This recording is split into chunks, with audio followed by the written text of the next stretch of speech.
Revolution! Revolution! One solution! Revolution! One solution! Revolution! From the belly of the beast! From the belly of the beast! Hands off the Middle East! Hands off the Middle East! From the belly of the beast! From the belly of the beast! Hands off the Middle East! Hands off the Middle East! Hands off! Let's see now! Hands off! Let's see now! Hands off! Lebanon now! Hands off! Lebanon now! Hands off! Lebanon now! Hands off! Lebanon now! Hands off! Palestine now! Hands off! Palestine now! Hands off! Palestine now! Hands off! Palestine now! Free, free Palestine! Free, free Palestine! Free, free, free Palestine! Free, free Palestine! Free, free, free Palestine! Workers of the world unite! Workers of the world unite! Palestine is our fight! Palestine is our fight! Workers of the world unite! Workers of the world unite! Palestine is our right! Palestine is our right! We want justice, you say how? We want justice, you say how? Stop bombing Gaza now! Stop bombing Gaza now! We want justice, you say how? We want justice, you say how? Stop bombing Gaza now! Stop bombing Gaza now! Stop bombing Lebanon now! Stop bombing Lebanon now! Stop bombing Lebanon now! Stop bombing Lebanon now! Biden, Biden, you're a liar! Biden, Biden, you're a liar! You set Palestine on fire! You set Palestine on fire! Biden, Biden, you're a liar! Biden, Biden, you're a liar! You set Palestine on fire! You set Palestine on fire! Hey, hey! Ho, ho! This occupation has got to go! Hey, hey! Ho, ho! This occupation has got to go! Hey, hey! Ho, ho! This occupation has got to go! Hey, hey! Ho, ho! This occupation has got to go! Hey, hey! Ho, ho! This occupation has got to go! Hey, ho, ho! This occupation has got to go! Hey, hey! Ho, ho! This occupation has got to go! Hey, hey! Ho, ho! Hello, comrades! Today, we stand here in Bryant Park in New York City as the #1 war criminal, Benjamin Netanyahu, gets prepared to address the United Nations General Assembly. Chant!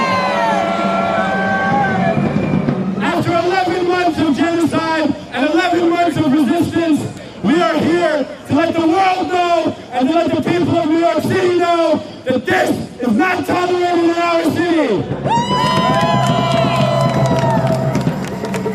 We come together as we have as a united, powerful movement to display our commands.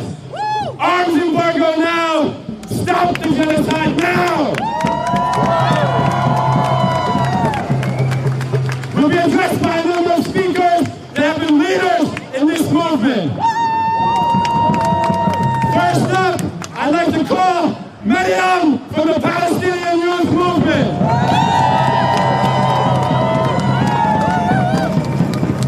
Netanyahu, you can't hide! Netanyahu, you can't hide! You're committing genocide! You're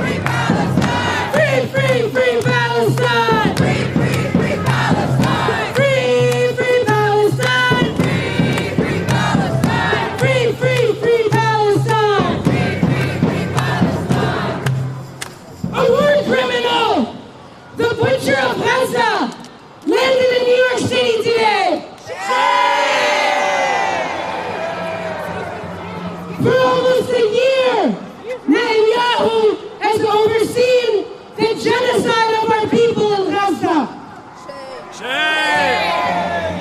He has overseen a genocide that is funded, armed, and enabled by the U.S. government. This genocide is a continuation of over 75 years of ongoing occupation and colonization of our people. And if Netanyahu had landed in any other country today, I guarantee you he would have been arrested. But in this country, in this sick country, instead he was treated with a police escort. He was sent to an expensive hotel. They used our tax dollars to protect a war criminal. They used our tax dollars to barricade our own streets, to repress our own people, and again, to protect a war criminal. And the United States could stop this war today. The United States could stop this war with an arms embargo.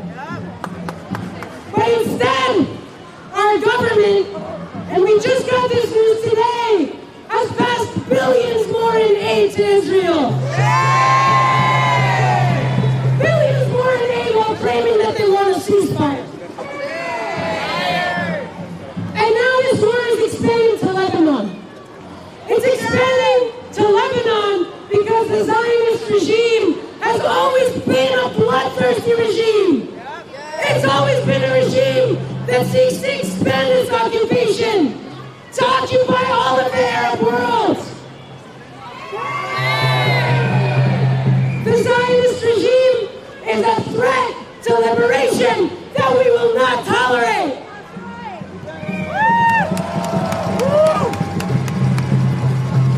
For over a century, the Zionist entity has been responsible for the murder and displacement of hundreds and thousands of our people. And today, it continues with its genocidal project. We've lost hundreds of thousands of martyrs resisting Zionist barbarism. But nothing will keep us from continuing our resistance. In Gaza, in Lebanon, now and historically, our people have paid the price for liberation with their lives. With their lives.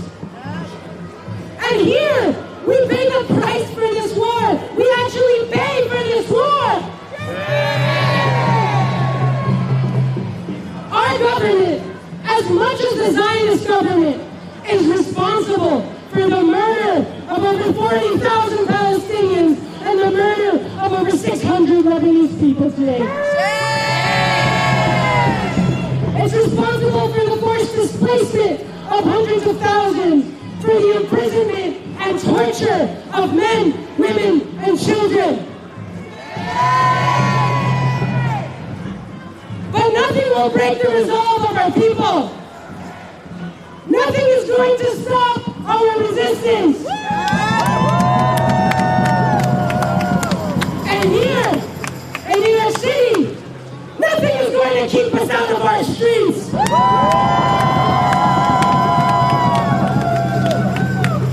Every time one of these filthy war criminals comes to our city, whether it's Biden, whether it's Netanyahu, whether it's Kamala Harris, we're going to be here to greet them with a protest.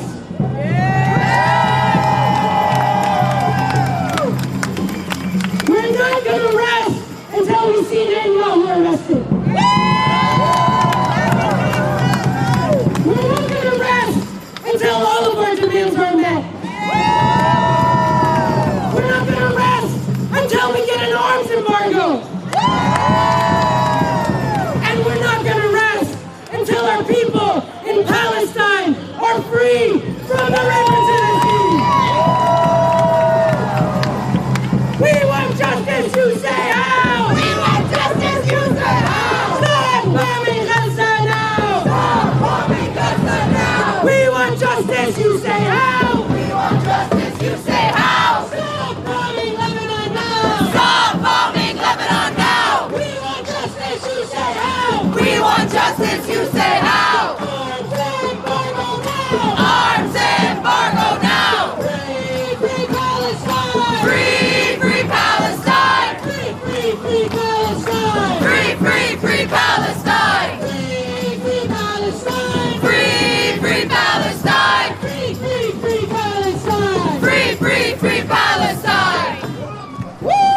Free, free Palestine! Free, free Palestine! Free, free, free Palestine! Free, free, free Palestine! Everybody, we are here because there is an international warrant out for the arrest of Benjamin Netanyahu. But the United States and the Western countries who control the UN will not put a hand on him.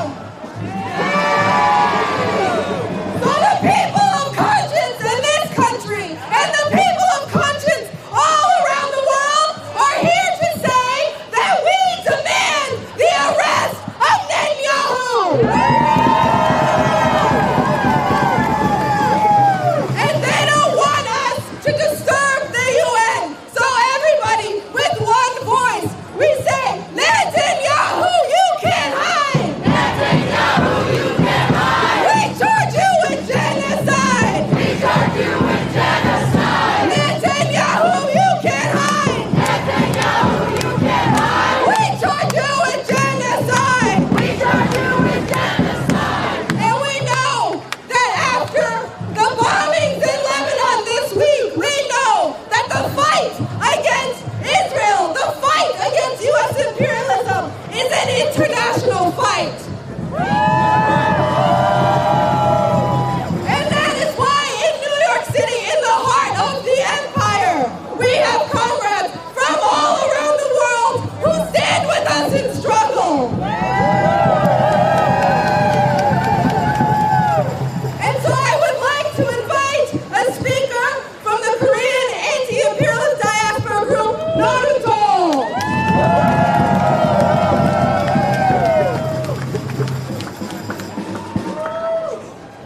From the river to the sea, from the river to the sea, Palestine will be free. Palestine will be free. Hello everyone, my name is Junmi and I am a member of Naruto for Korean Community Development. I stand here today in the company of hundreds of comrades to demand an end to the colonization, apartheid, and genocide of the Palestinian people, which has been presided over by our most shameful visitor, Benjamin Netanyahu. I am proud to be here today with the Korean contingent for Palestine, because we Koreans know too what it is like to fight for liberation against the bull of imperialism.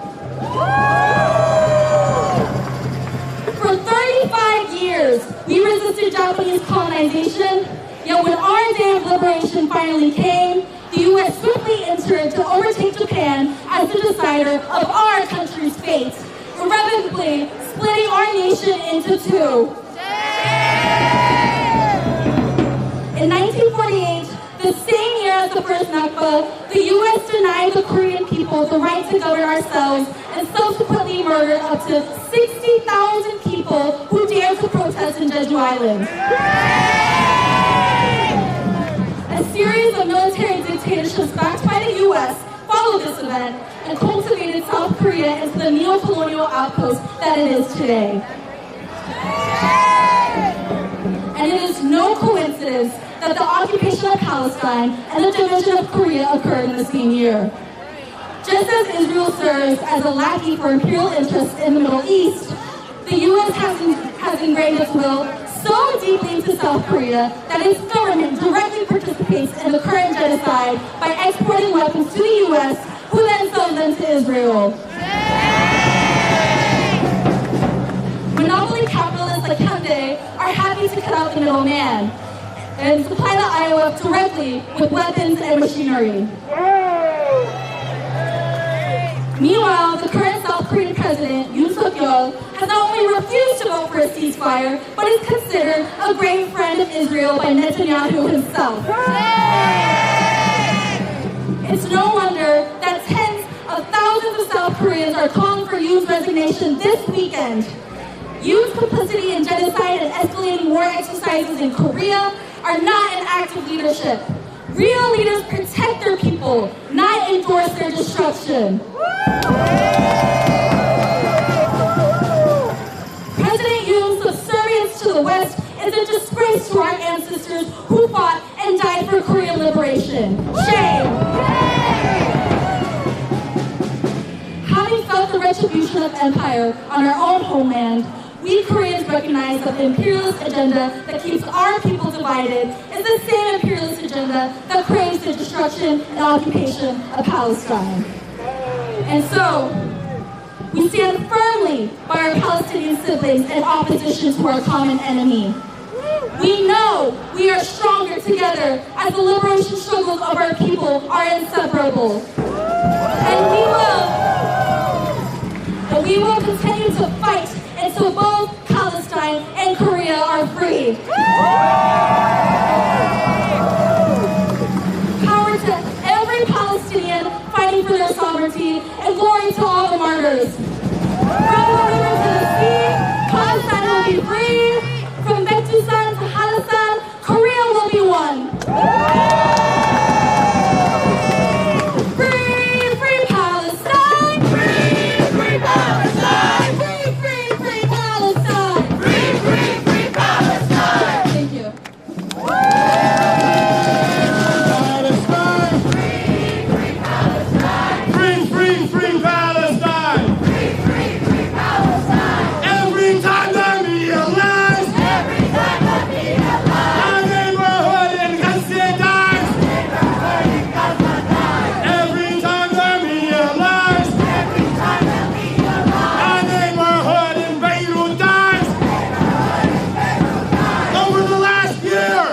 This Israeli-American genocide, the Western media has been a complete and total accomplice.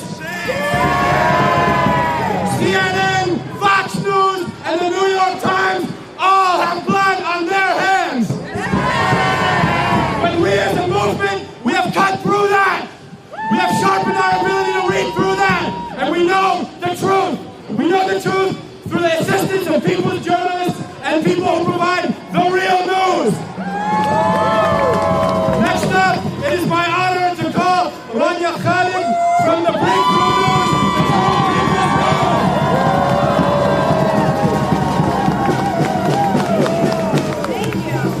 Thank you. I don't have an amazing fiery speech plan like everybody else because I was just told I would speak, but I want to speak a little bit from the heart. I live in Beirut, Lebanon, and I happen to be here right now because of the UN General Assembly. And for the last year, as Palestinians have been facing genocide armed by the US, carried out by Israel, Israeli leaders have every single day threatened to bring about apocalypse on Lebanon. They've threatened to burn Beirut and turn it into Gaza. And over the last week, we've watched them carry out one terrorist attack after another against the people of Lebanon. And earlier this week we saw them, sorry, can you hear me? Earlier this week we watched the Israelis indiscriminately carpet bomb Lebanon and kill and murder over 500 people in the course of 24 hours, and it has not relented. Every single day of this week, I wake up in the middle of the night to look at the news to see how many people they've slaughtered in my country. And you know what else I think about? I think about the fact that for the last year, Palestinians have had to endure this. All of our hearts are breaking for Palestine, but there is something viscerally extra horrible about watching your home, your own home, be destroyed. Enough of this destruction. Enough of the media lying about this destruction. Every day Israel terrorizes our people. They say Israel's acting in self-defense. Genocide is self-defense, and that we're the terrorists because our resistance is hitting their military stations. We're the terrorists, that's what they say. Netanyahu is a terrorist. Biden is a terrorist.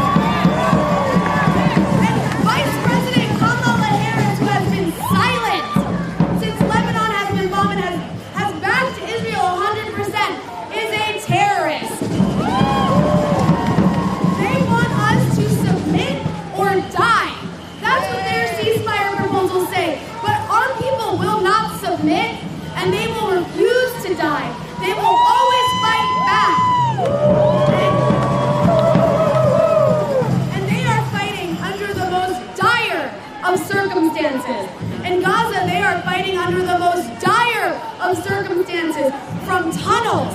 In Lebanon, they are fighting under dire circumstances where they are turning South Lebanon into another Gaza. And we in the Imperial Court, we say no. We say enough. We say arrest the war criminals, arrest Netanyahu, arrest Biden, no more weapons for Israel. Enough! Before I wrap here, I just want to say, I am so lucky to, in the midst of watching this genocide expand to my country, to be surrounded by wonderful comrades who are coming out all the time whenever they can to tell everybody that Americans do not support this genocide, and they don't support arming Israel. So free Palestine! Free Palestine! Free Palestine! Free Palestine! And hands off Lebanon, enough! Thank you!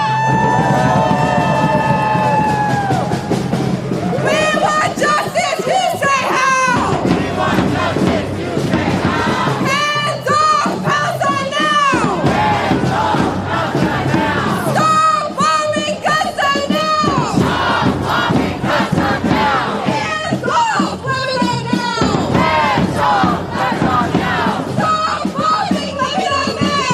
Stop bombing Lebanon now! Hands off Lebanon now! Hands off Lebanon now!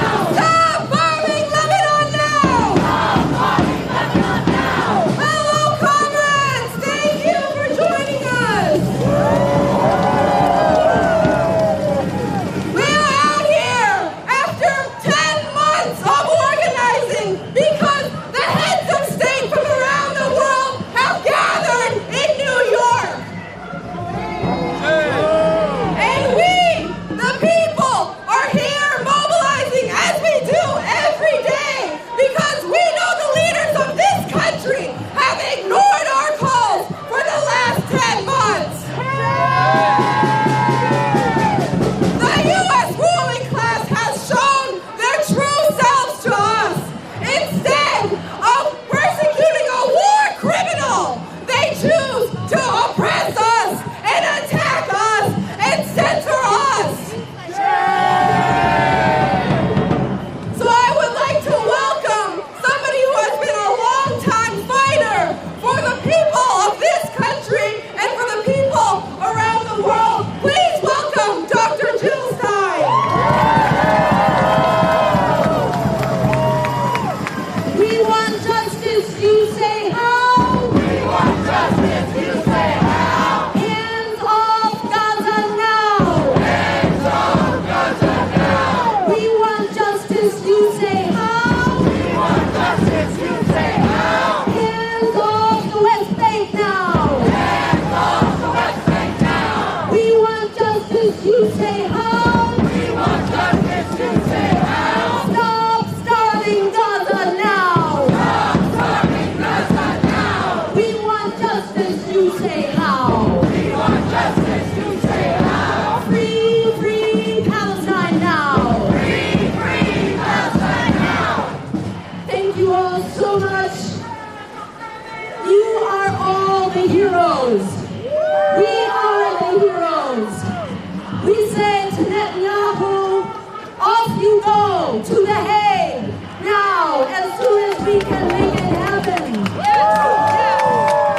We say to the Biden-Harris administration, off you go to The Hague now. This murderous war criminal, this genocider, should not be setting foot here in our country or any country. Shame. His list of crimes is too long to list. Not only the slaughter of 200,000 innocent people, but the torture of 2 million people living in terror every day for the last nearly year. We say enough. Enough! He repeatedly bombed Gaza with 70,000 tons of bombs in the first 6 months alone. 4 times the firepower that destroyed Hiroshima and Nagasaki. We say shame. He has imposed a total embargo of food, water, medicine, energy, destroyed nearly all homes, hospitals, healthcare centers, schools, universities, power plants, and sanitation. He has killed the press, some 140 journalists, most recently shutting down the Al Jazeera office in the West Bank so that the world could not see his crimes. It is evidence of his guilt that he is shutting down the eyes of the world. But the eyes of the world are watching, and the hearts of the world are with us. And together, we are absolutely unstoppable. Remember, 68% of Americans was saying, enough of this genocide, shut the genocide down, way back in November. And more recently, 61% of Americans are calling for a weapons embargo now. What is wrong with this picture? What's wrong with this picture is our elected officials and both political parties are taking their marching orders from Netanyahu, from AIPAC, and from the war machine.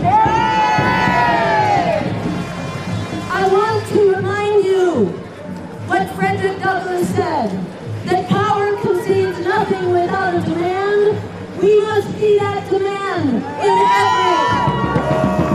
every walk of life. That means in the streets. That means in our boycotts, in what we buy and what we don't buy. We must make that demand. And remember what Atlas Walker said, that the biggest way people give up power is by not knowing we have it to start with. We have it. Don't let them talk you out of it. And we must use our power also of our votes. Whatever you do, there are good choices who will shut down the genocide, and the power of our vote says that we will stop this genocide. It is so important. There is a big pressure campaign, the Trump derangement syndrome, that is telling you to vote for the other genociders. I heard some discussion about that on my way over here today, and I couldn't believe it, that even in this crowd that is leading the charge, some people are drinking the Kool-Aid. We must remind each other, we have 2 fascist options on the ballot. One is named Donald Trump, the other is named Kamala Harris. Neither one is okay. If you vote for genocide, you are endorsing genocide. We have the power to shut down genocide. Every vote against genocide is a shot across the bow of the empire to tell them we are here, we are getting organized, we are not going away. Shut down the genocide, shut down the occupation, shut down the apartheid state and the ethnic cleansing. We are unstoppable together, and we have only just started. Thank you all.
But you best believe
But we know this didn't start with Netanyahu.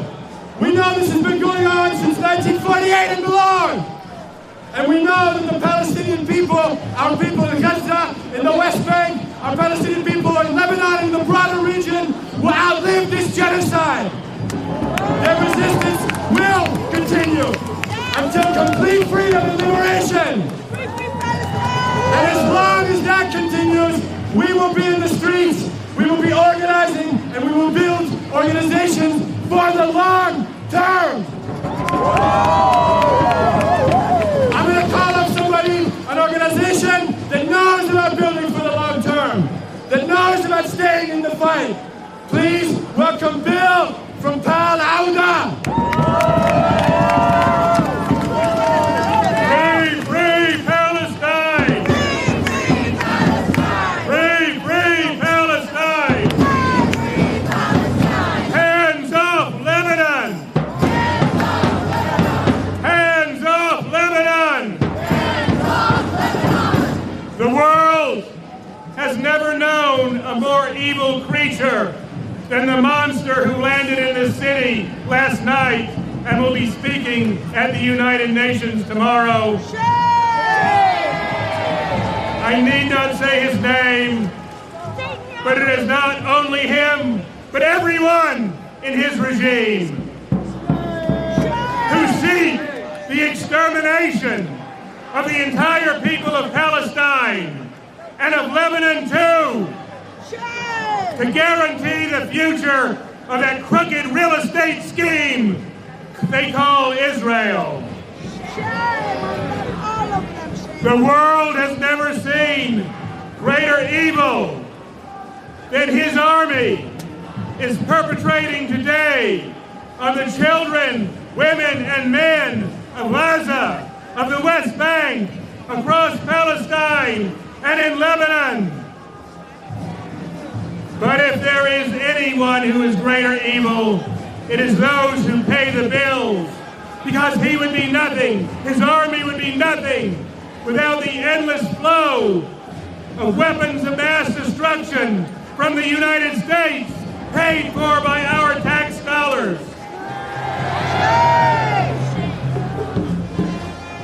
In 2022, the racist state called Israel the Zionist criminal enterprise in Palestine got about $5 billion in direct military aid from the United States.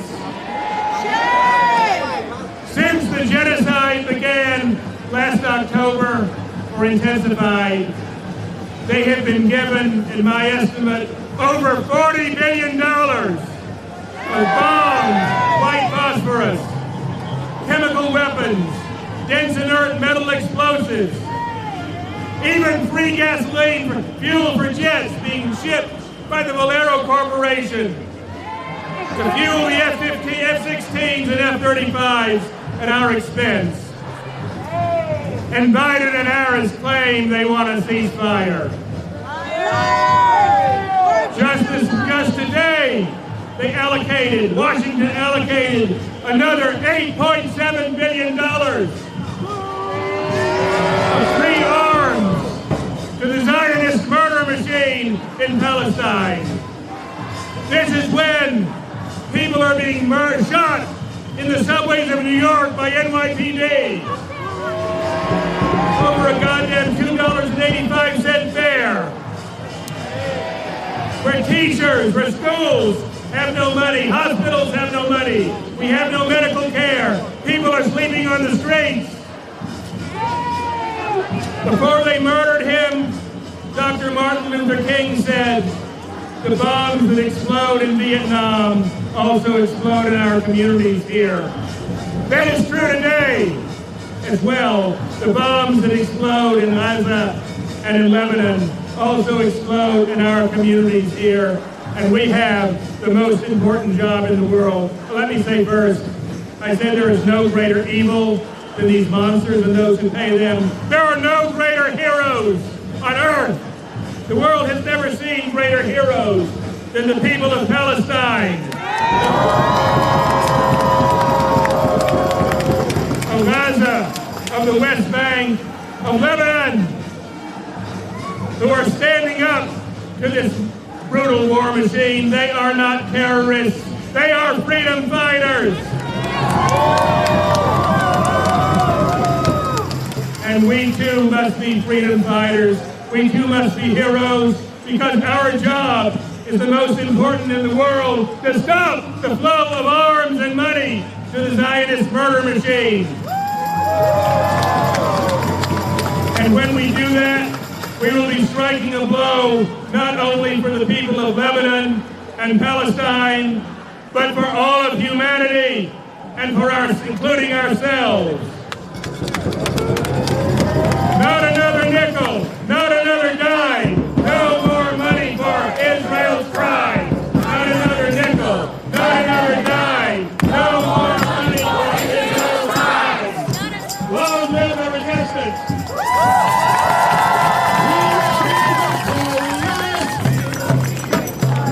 Resistance is glorious. Resistance is glorious. We will be victorious. We will be victorious. Resistance is glorious. Resistance is glorious. From the river to the sea. From the river to the sea. Palestine will be free. Palestine will be free. And from the sea to the river. From the sea to the river. Palestine will live forever. Palestine will live forever. Palestine will live forever. Palestine will live forever. Palestine will live forever. Palestine will live forever. As we approach 1 year of genocide and resistance, we remind ourselves that complete freedom from the river to the sea is a necessity. Not in the sense of something we want, not in the sense of something we hope to see, but it's something that will definitely and most certainly happen. And as a historical fact, and to address that further, I'm going to call Rabbi Weiss. With the help of the Almighty, I pray to the Almighty to bestow upon me His truth, His wisdom, that I may convey His message, and so, inshallah, bring peace to the world and sanctify His name. Amen. Assalamu alaikum. The time does not permit to delve into the 76 years of war of Nakba, of occupation. But we just want to at least open the window, shed a little light, and let you know that this occupation has nothing to do with a difference of religion. It has to do with war against religion. Judaism is a religion of 3,000 years.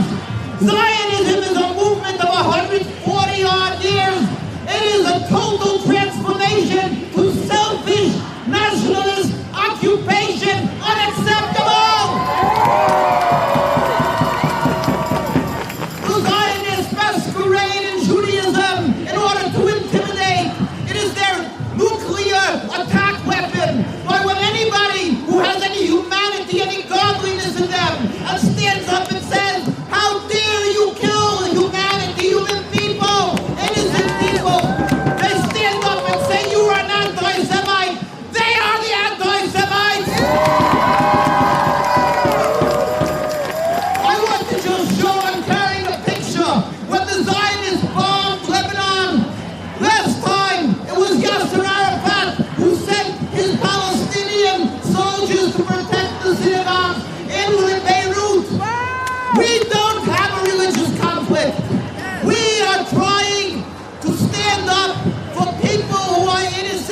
hundreds of years.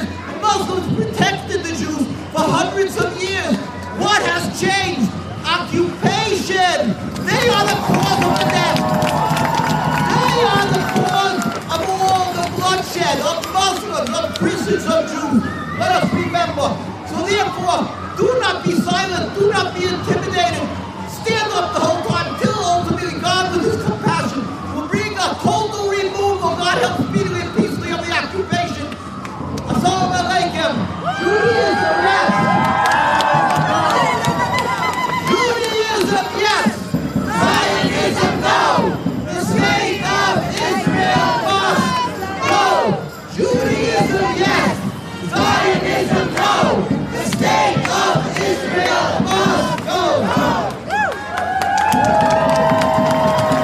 Netanyahu, you can't hide! Netanyahu, you can't hide! We charge you with genocide! We charge you with genocide! Netanyahu, you can't hide! Netanyahu, you can't hide! We charge you with genocide! We charge you with genocide! Who's ready to march?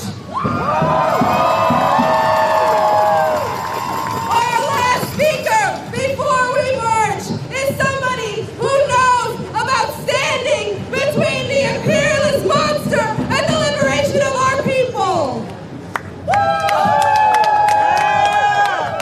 Someone who has taught me a great lot about fighting against the U.S. war machine. Please welcome from the People's Forum, Manolo de los Santos.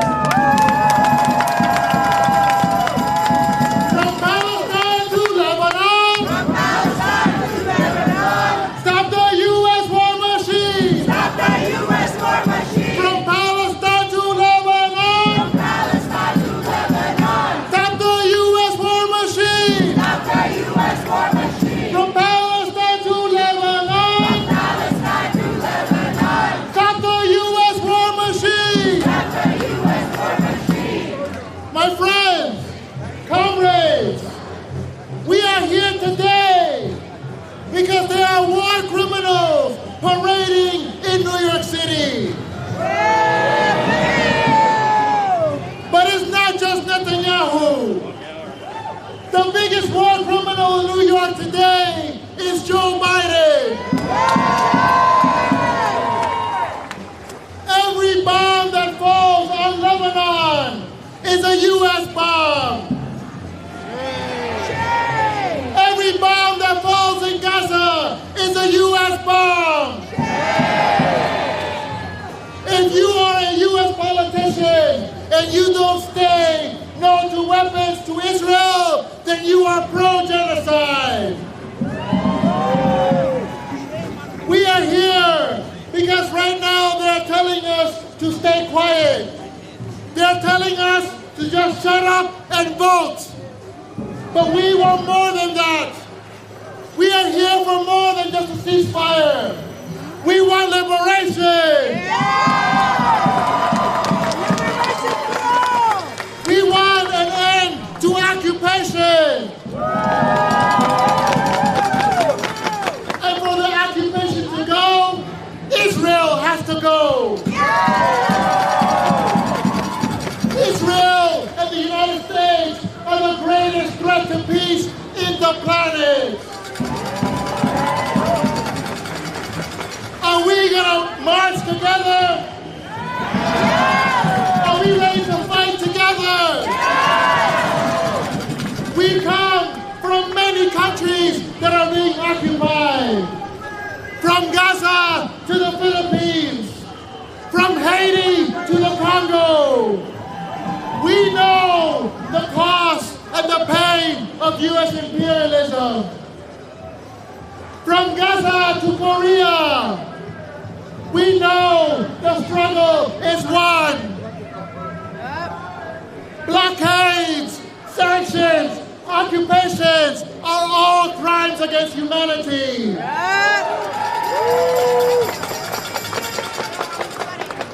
Are we ready to march? Yeah! Are we ready to march? Yeah! Are we ready to march? Yes! We are going to march to the United Nations. New York City and the NYPD have put up barricades and blockades to stop us from getting to the UN. We don't give a shit. No, We don't give a shit about their barricades. We're gonna march to the UN, whether they like it or not. But the power of this march is not because we believe in Palestine. The power of this march is because we are all coming together for a cause greater than all of us. When we chant, there's only one solution. revolution! There's only one solution. Revolution! There's only one solution. Revolution! We mean it. We do. Because we know there is no way of changing our society without revolution. Yes! And there is no revolution without the people united. Yes! It is the masses of people together who are going to defeat the genocide.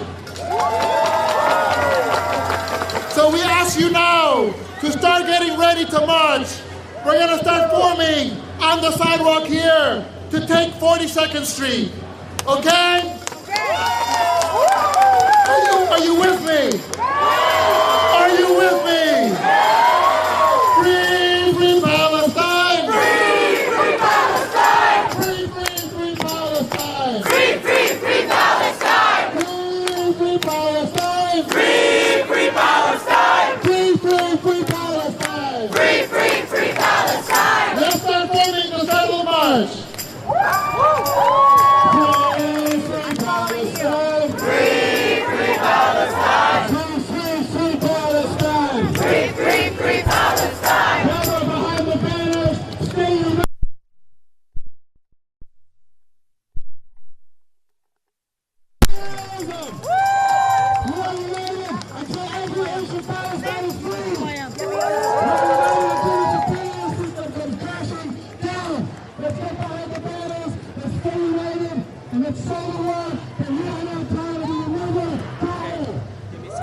Yeah, testing, testing. Rachel, will you check that bacon your cake? Okay, cool.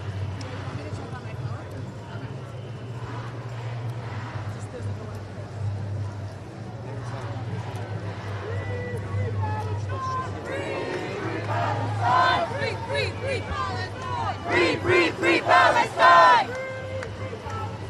Free, free Palestine! Free, free, free Palestine! Netanyahu, you can't hide! We charge you with genocide! Netanyahu, you can't hide! We charge you with genocide! Biden, Biden, you can't hide! We charge you with genocide!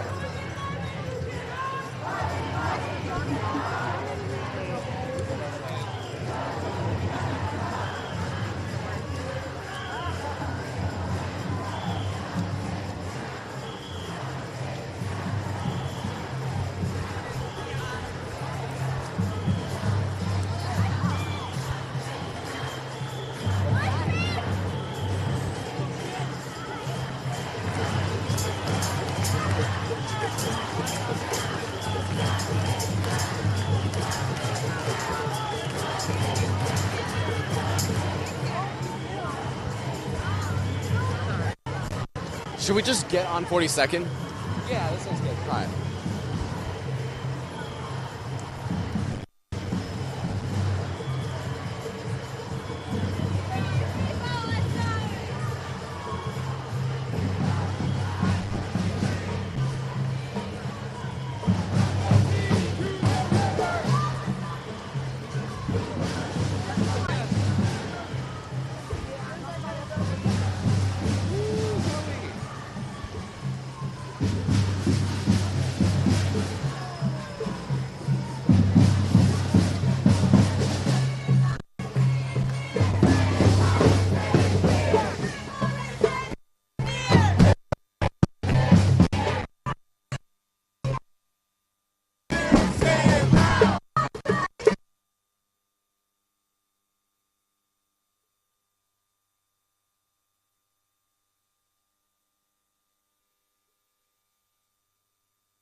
All right.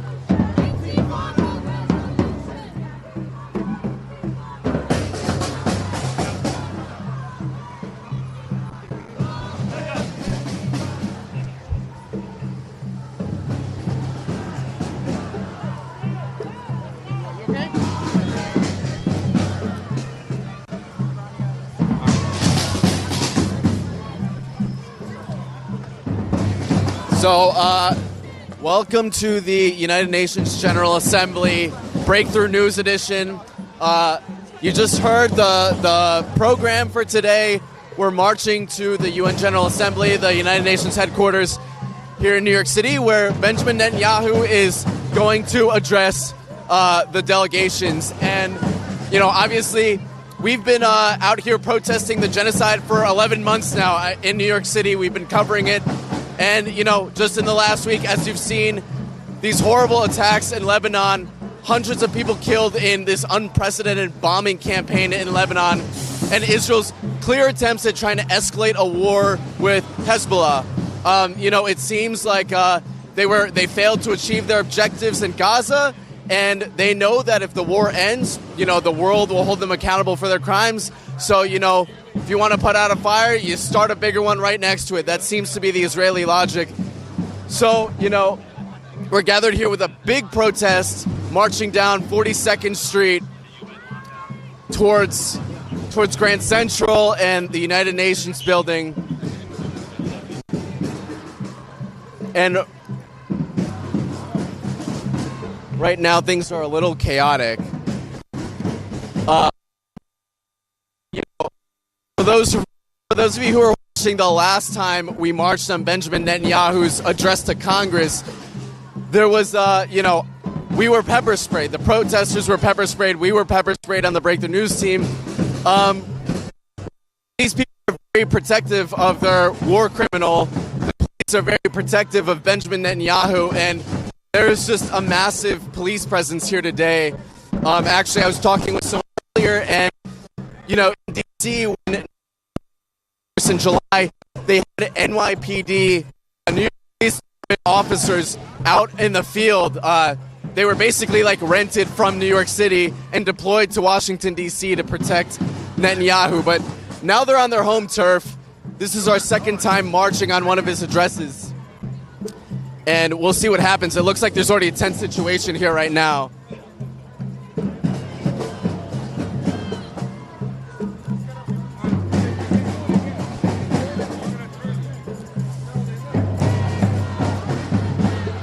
One of the things to note is that, you know, the police are, it sounds like the police are trying to negotiate the protesters moving off their march route.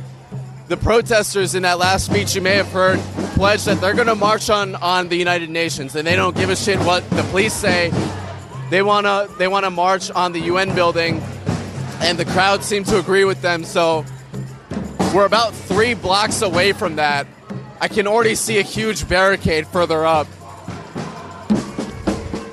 But it is really packed and tight here.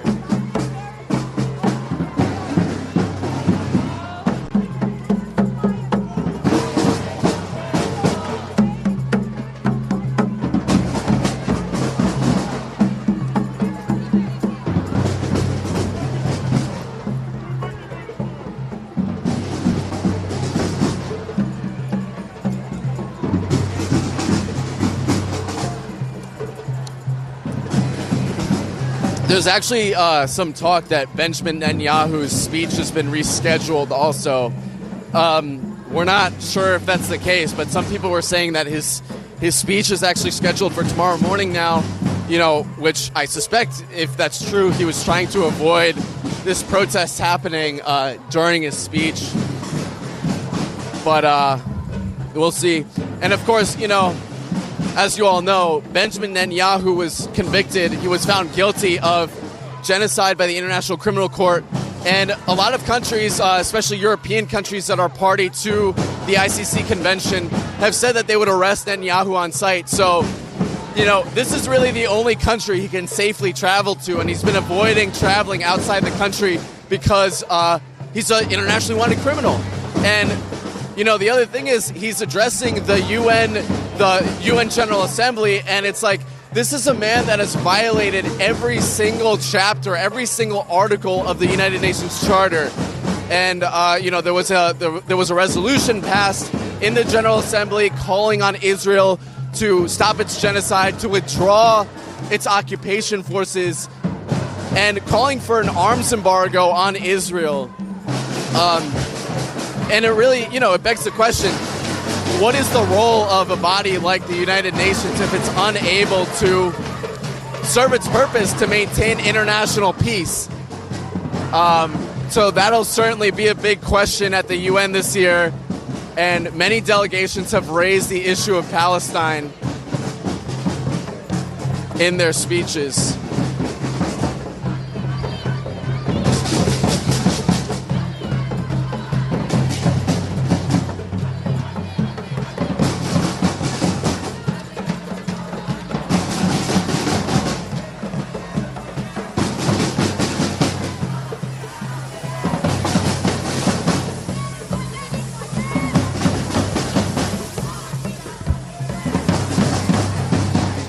All right, we're passing Grand Central Terminal right now.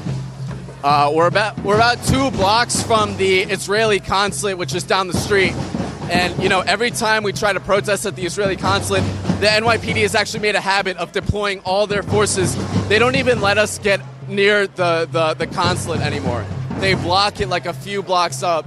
But there is, just always a tremendous effort to protect Israeli assets, Israeli diplomats, Israeli politicians in the United States, in New York City.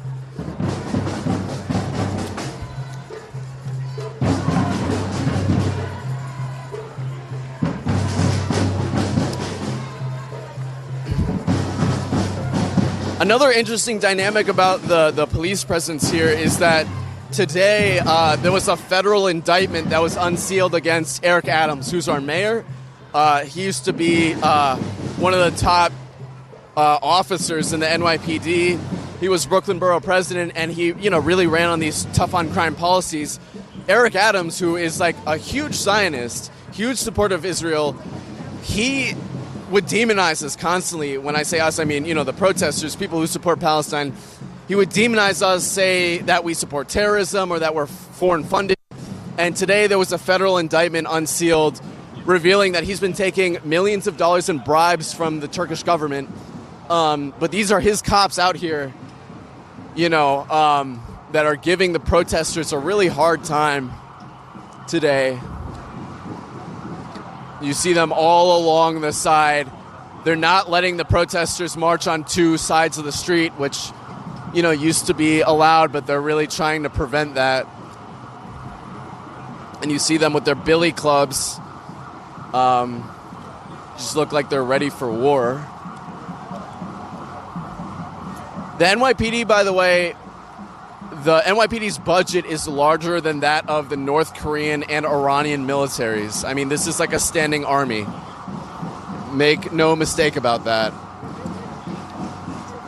So the march is continuing. We're on 42nd and Lexington. We're about 2 blocks away from the Israeli consulate, and you can see up there already, you see there's a security barricade. They're not going to let us anywhere near it. They never do.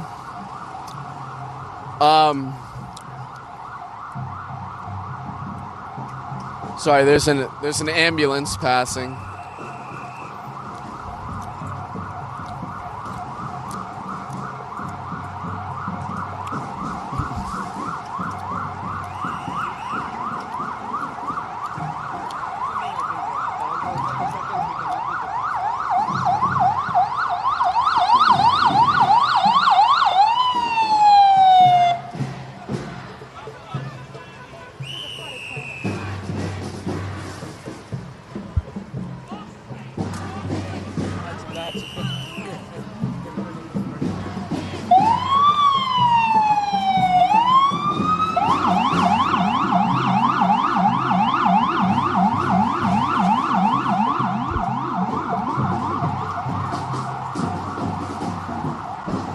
And we're continuing down. We're at the front of the march here. just 1 block away now from the security perimeter. And, one thing I can add while we're talking about police presence is there's a lot of anger right now in New York City over this issue of fare beating and policing more broadly, because there was a man who was shot by the NYPD for fare evasion. It costs $2.90 to ride the train here in New York City, and they'll fine you and even arrest you sometimes if you hop the fare, if you skip the fare. And in Canarsie in Brooklyn, a man was shot for not paying the $2.90 fare. And there's been a lot of tension and anger at the police generally, and people also connecting that issue with the issue of Palestine and the fact that many of our police are trained by Israel, facilitated by people like Eric Adams.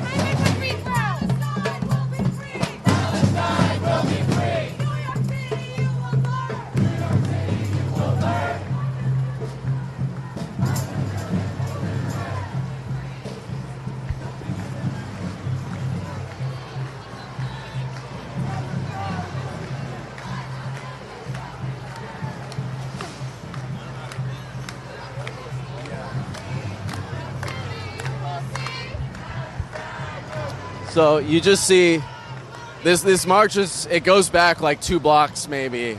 I honestly can't really see the end of it, but right now, so we're approaching the Israeli consulate here.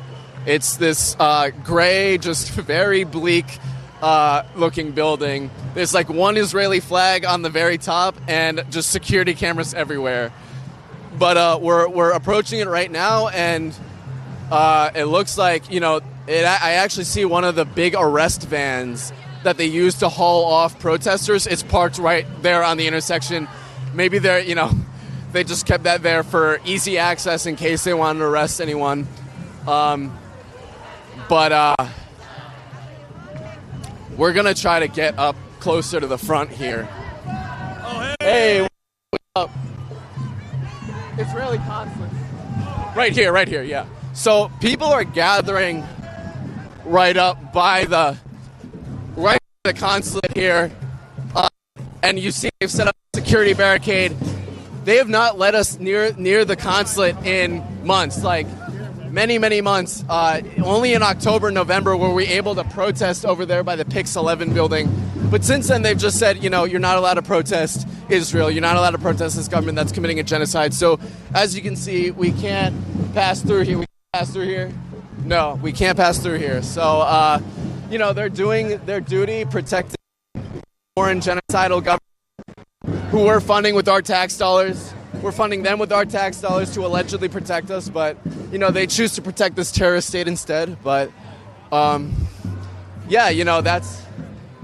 is what's going on right now in this country. Seriously, God. I think, okay, so we're moving.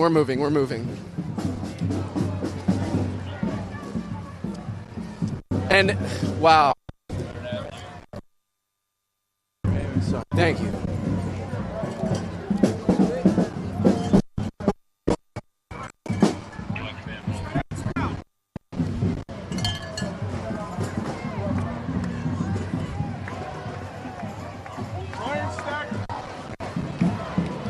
So,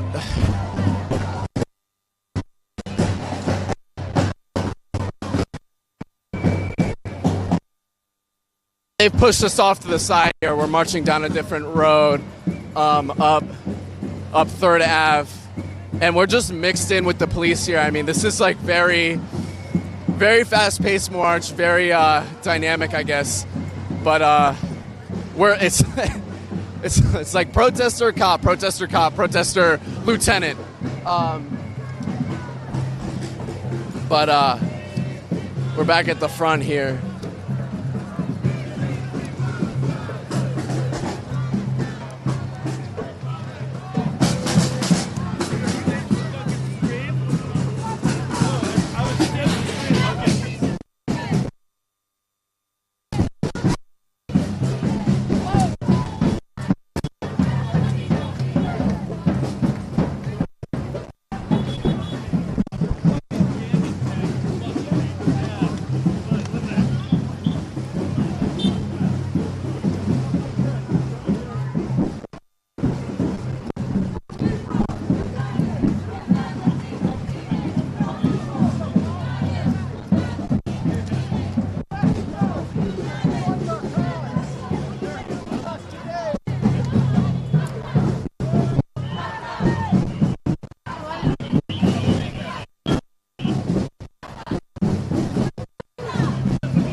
So we're on 3rd Avenue right now.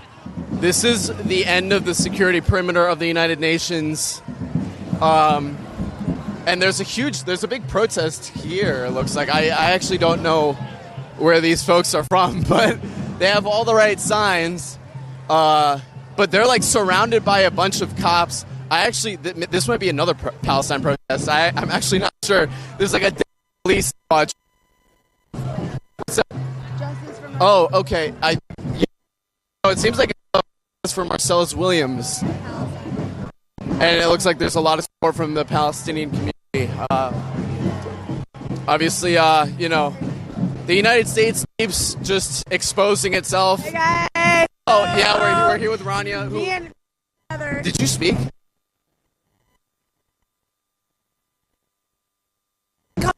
Or about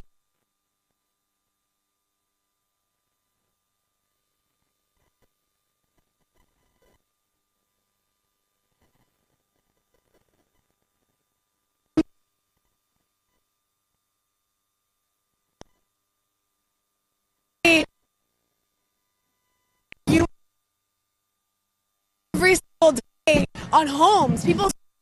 My friends are losing their homes. In some cases, I know people who've lost family. It's absolutely horrific. It's painful, and it really makes me think, what Palestinians have been having to endure, both inside but also outside, watching their country be destroyed. I mean, look, as a Lebanese person, I see Palestine as part of my people too.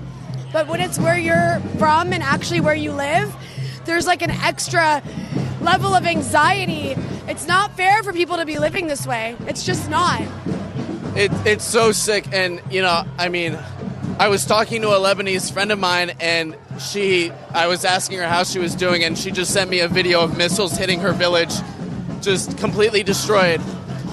One thing is the United States and France, they issued this statement saying they want a ceasefire. They're calling for a 21-day ceasefire, this, that, and the other.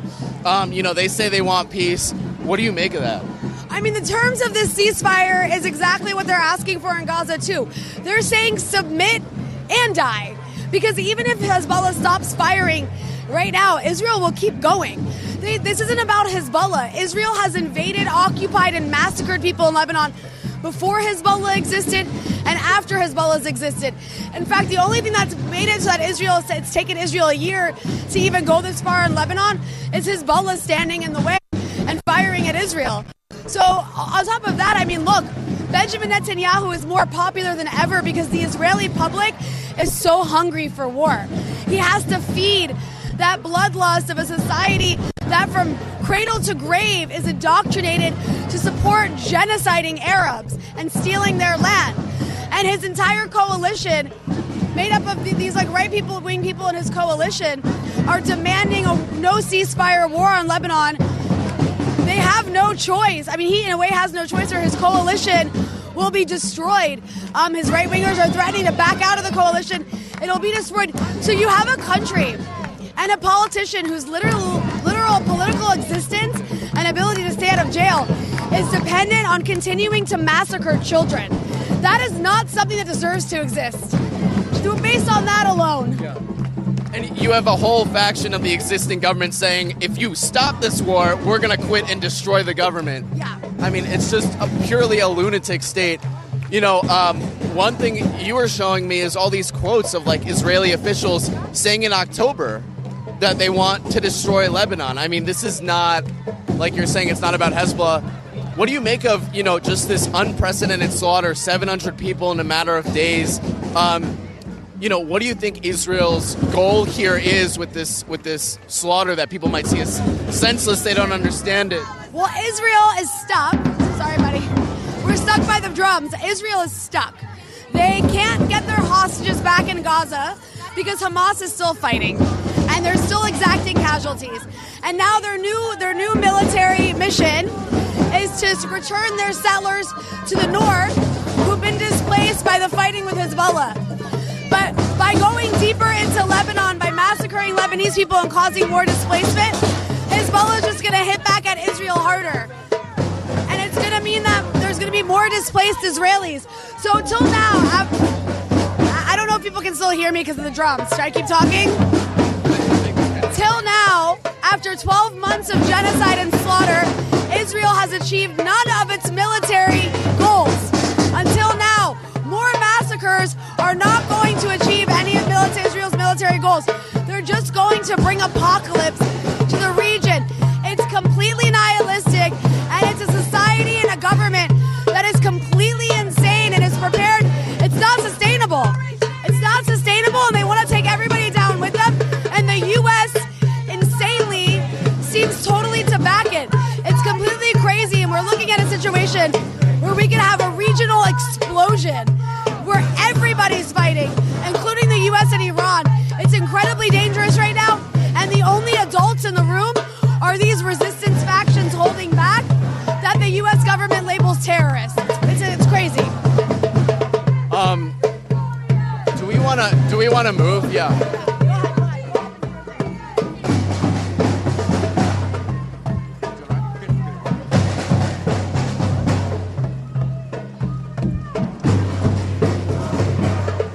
So we're still on the move here. I don't know where we are. We're on 2nd Ave. We're on 2nd Ave and what? 45th maybe? I don't know. But,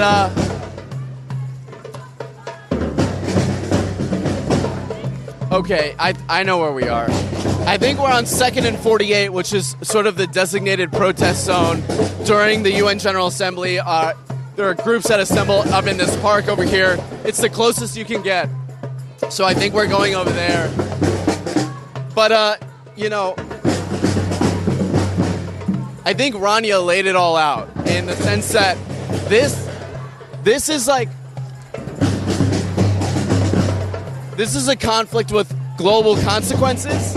And, people have said that this is the issue of our time. There are few times in history when the world unites, when the world actually comes together and says that what this government, what this regime is doing is so heinous, we have to stop it. We can't go on. We can't go on with life as usual, with business as usual until it ends. And, this really feels like one of those moments right now. I mean, obviously the implications of a war with Lebanon are inconceivable. I mean, they would have global ramifications, undoubtedly.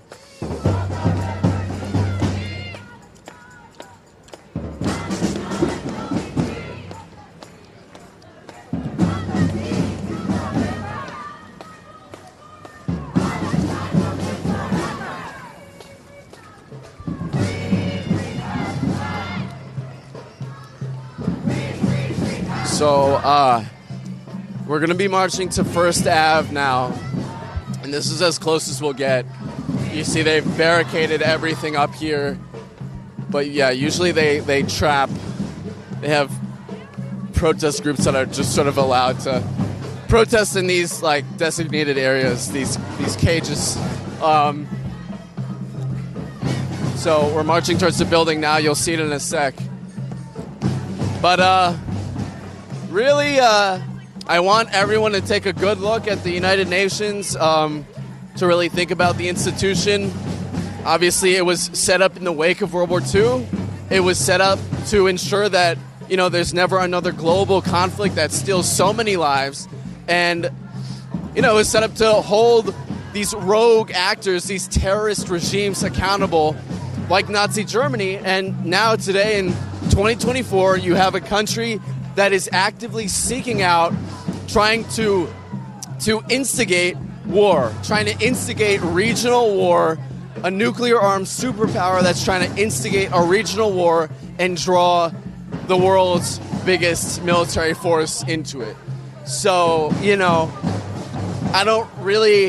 I feel like that fits the purview of what the United Nations was created for. I really hope people inside, they're raising this issue in rhetoric, but these resolutions need to be enforced.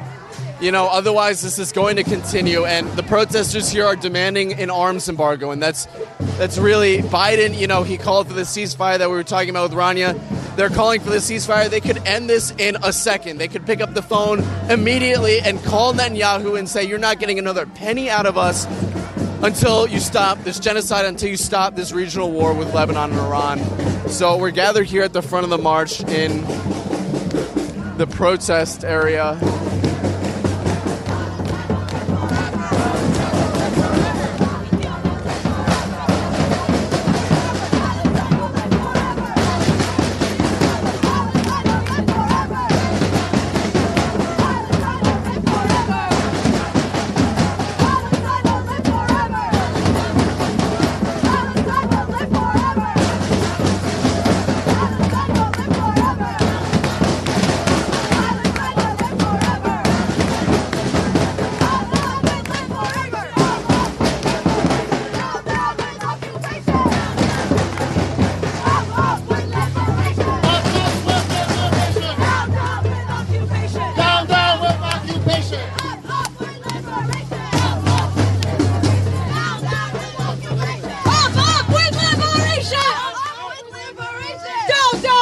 Occupation!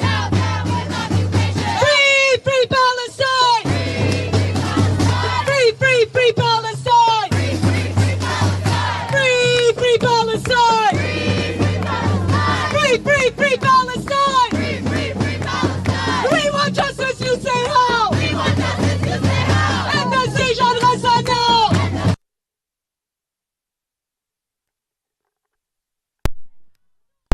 Gaza now! We want justice, you say how? Stop bombing Lebanon now! We want justice, you say how? Arms embargo now! Free our prisoners, free them all! Break the chains and let them fall! Free our prisoners, free them all! Break the chains and let them fall! And from the river to the sea! Palestine will be free! And from the river to the sea! Palestine will be free! Palestine will be free! Palestine will be free! Palestine will be free! Palestine will be free! Palestine will be free! Palestine will be free! Palestine will be free! Palestine will be free! Palestine will be free! Palestine will be free! We are here at the United Nations. A building that means nothing today. Arrest Netanyahu! A building that has blood on its surface. A building that welcomes war criminals. A building that sanctions countries like Yemen and gives prizes to countries like Israel. We are here not just to protest the war criminal Netanyahu, but we are here to give the United Nations a message from the people of New York. We demand Israel be expelled immediately from the United Nations.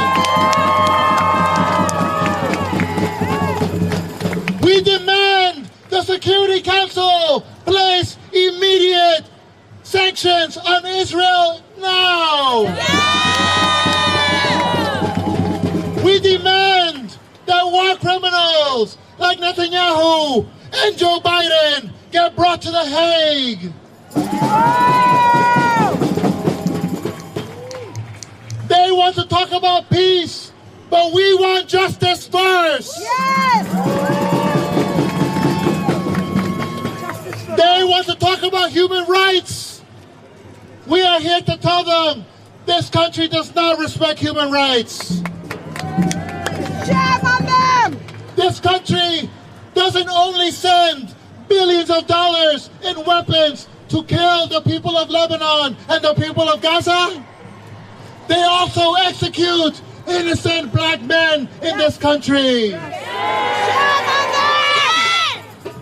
That is why, together, black, brown, Arabs, Jewish people, we have come together because we understand who our enemies are. We know what the address is. 1600 Pennsylvania Avenue. We know that's where the war criminals live. We had to go through multiple barricades to go here.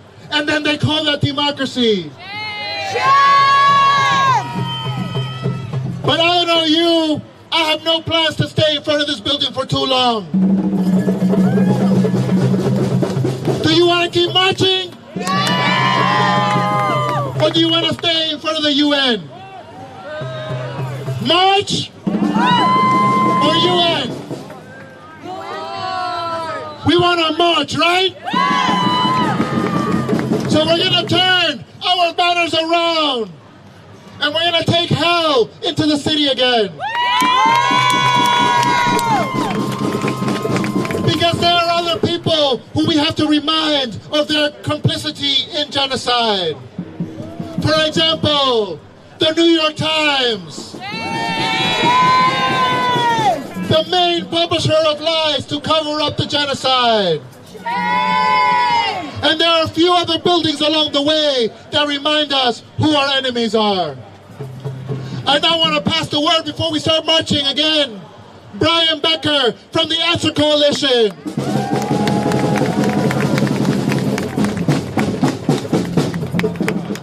Sisters and brothers, last week, the Israeli government turned thousands of people in Lebanon into human bombs.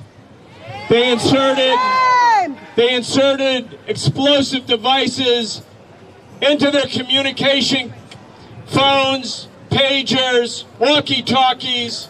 Thousands were killed. Many were children and their mothers. And what other government in the world has done this? What other regime has actually turned people's cell phones and pagers into human bombs? And you know, when we go to the New York Times, I was struck by the fact that the New York Times headline said, well, this was a tactical success, but what was the strategic value of turning these human beings into human bombs? Now let me ask you a question. If the Palestinians turned thousands of Israelis into human bombs, or thousands of Americans into human bombs, what would be the reaction? It would be a declaration of war. And we have to say, when Israel declares war against civilians in Lebanon, in the West Bank, in Gaza, that this war should have two fronts. This war should have a political front here in the United States and around the world to make it clear to the ruling classes in the United States and everywhere that if you're going to kill Lebanese people, if you're going to kill people in Gaza, if you're going to kill people in the West Bank, we, the people of the United States, are going to rise up and say no. That's why we're doing today.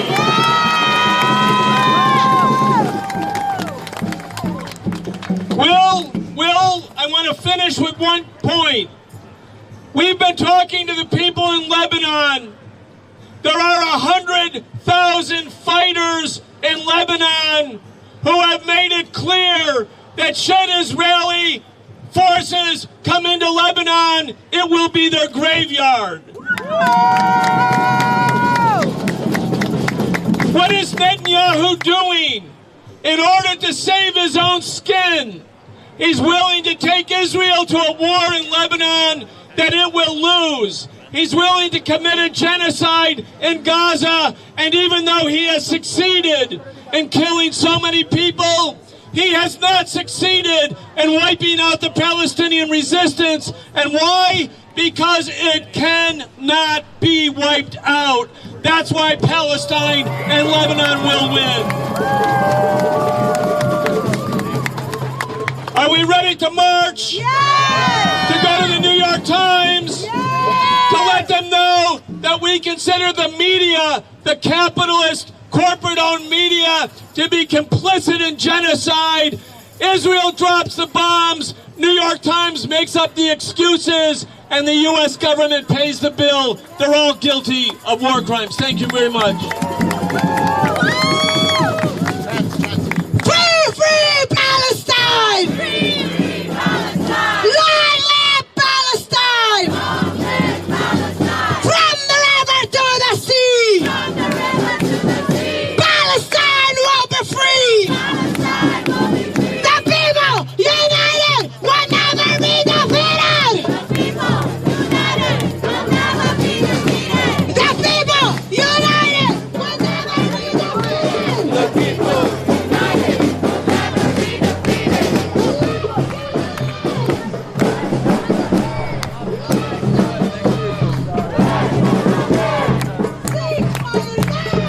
Ceasefire now! Ceasefire now! Rania! Stand up, my back!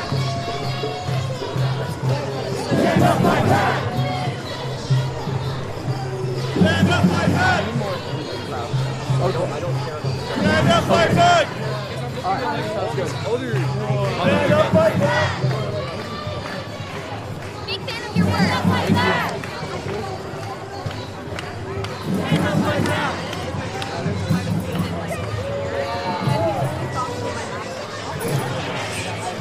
What's up?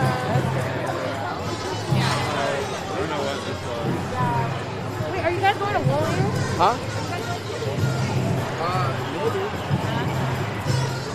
We're not marching away.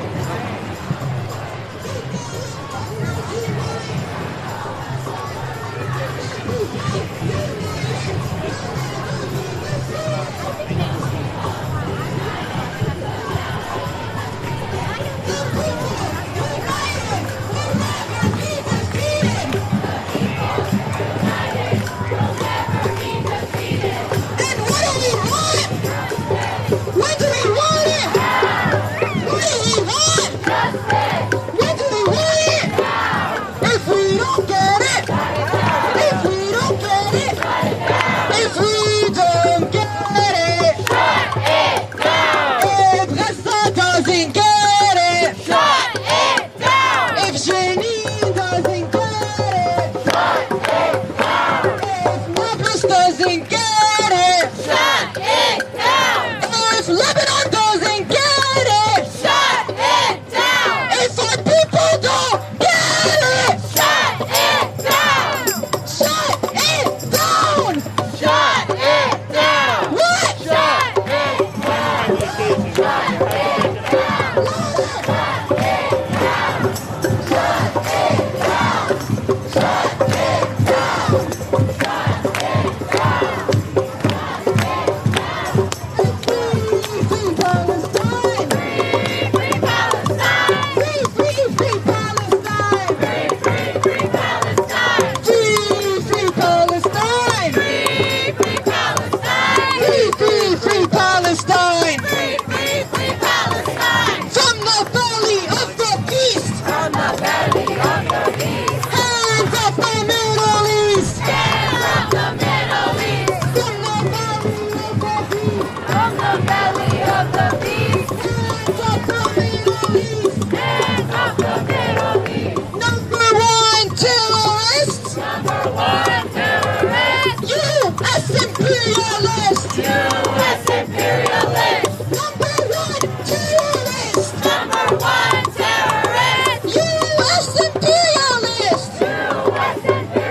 A bunch of roaming ones.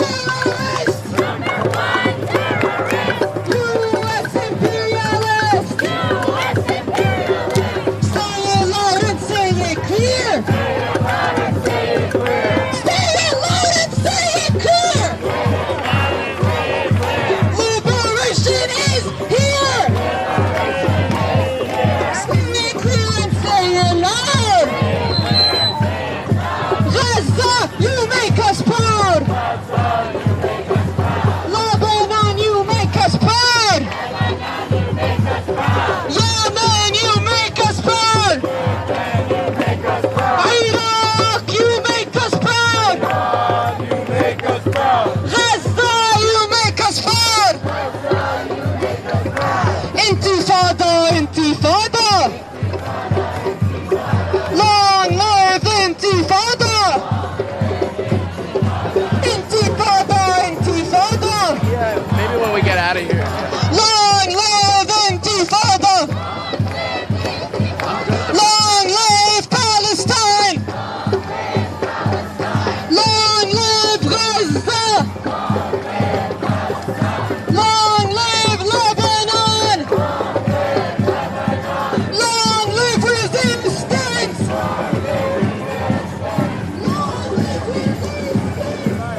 Sorry, y'all, we got banners for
You want to go on the sidewalk?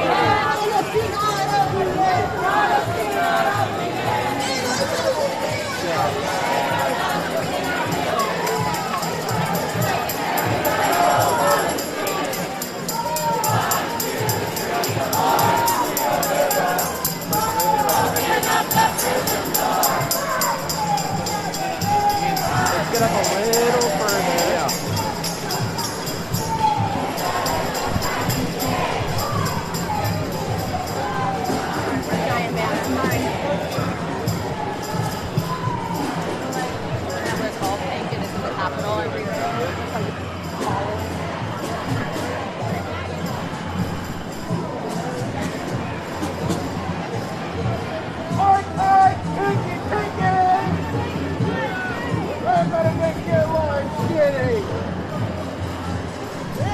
Oink, oink, pinky, kicking.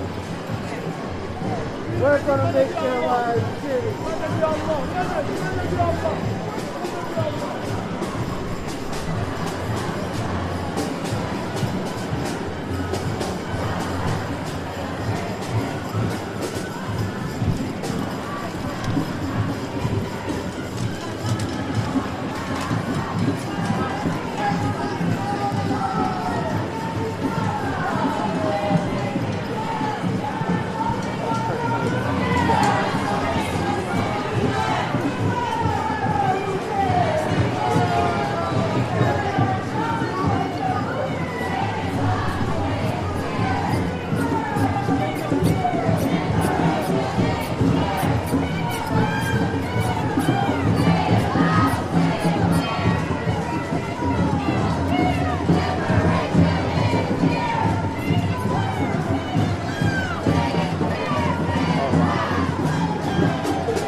Love you.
Okay,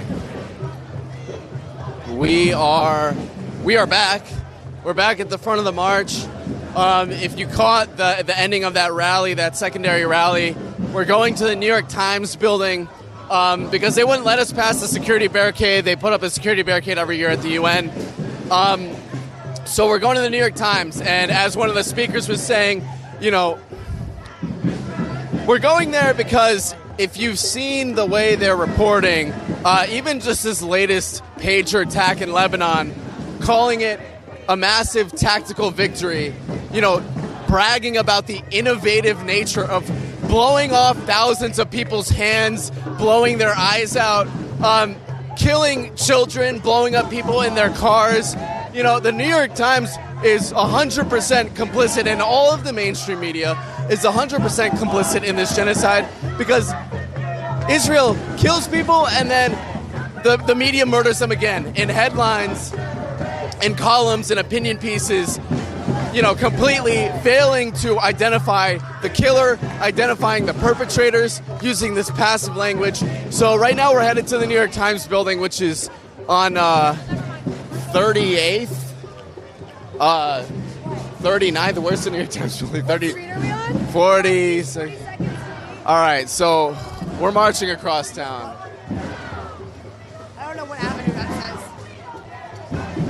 You're a New Yorker. I'm not a New Yorker. This is embarrassing. Yes, yeah, this is embarrassing for me. East 42nd in Lexington. East 42nd in Lexington. Okay, so we're about to cross the island of Manhattan.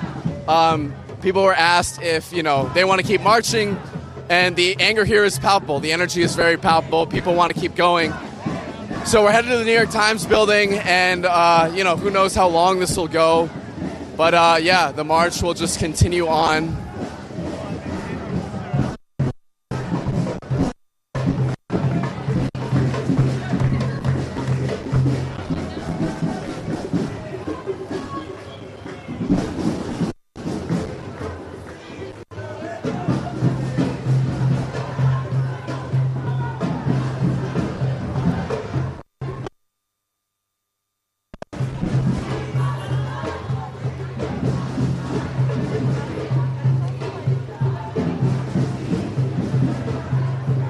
You see, there's a cop here taking a selfie. There's a cop here taking a selfie. I don't know if it was a good one. Maybe he's going to take another.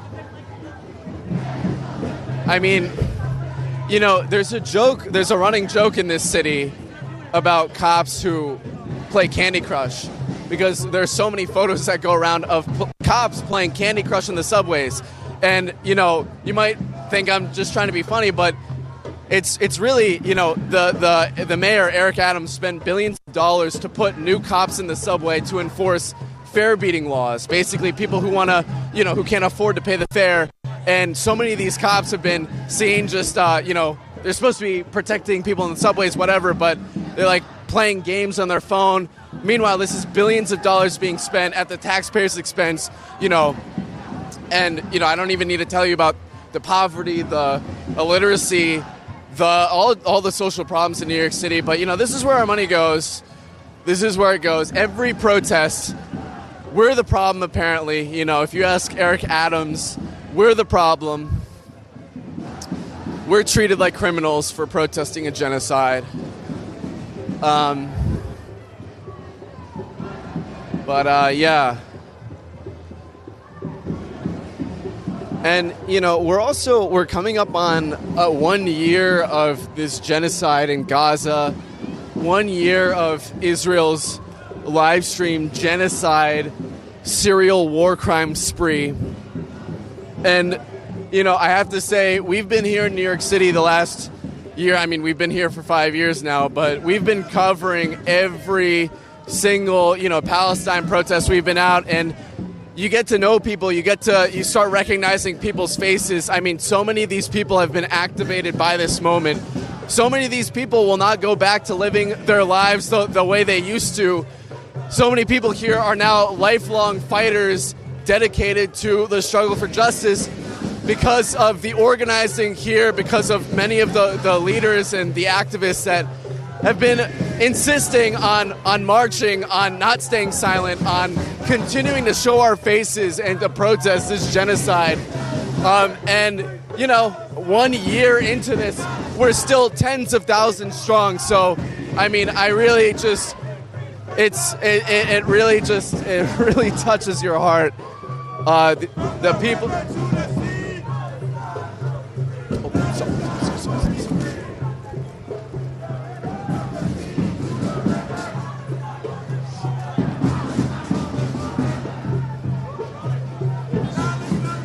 All right, so we're turning here.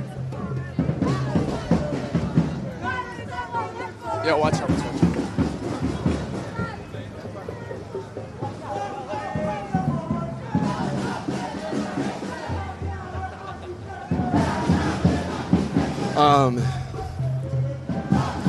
So we're still on the march here. But, you know, honestly, it's like, it's really, we've seen the development of so many people's skills, their protest skills. It's like a well-oiled machine, honestly, because it takes a lot to organize these marches. It doesn't, you know, come falling from the sky.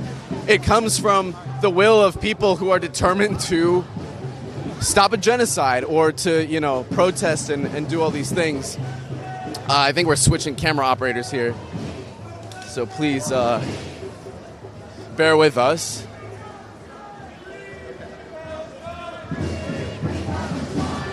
So, hold this. Yeah.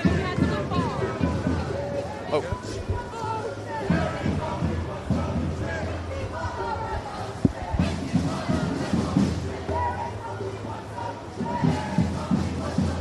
So we just switched camera ops. Those of you in the chat, please give a round of applause to Craig. He just bodied that camera for 2 hours. Craig, one of our camera operators, producers, editors, everything at Breakthrough. And, you know, he's one of many people on our team that has, you know, made this project what it is. So, you know, if you like our coverage, if you like what we're doing, please consider donating in the chat, become a patron. We want to put all this content out for free. We want to inform people. We want to counter the lies in the mainstream media, but it does, you know, it obviously costs money. Everything in this society does. So, you know, if you like what we do, even if you send us $5 a month, a coffee a month to keep doing this work, it goes a long way. But anyway, so we've got Rachel behind the camera now, taking over, and we're just continuing on to the New York Times, nicknamed the New York Crimes, in October, in November, for their journalistic malpractice, their journalistic murder of their own colleagues, Palestinian journalists, hundreds of Palestinian journalists killed in this genocide. So we're gonna move a little further away from the march.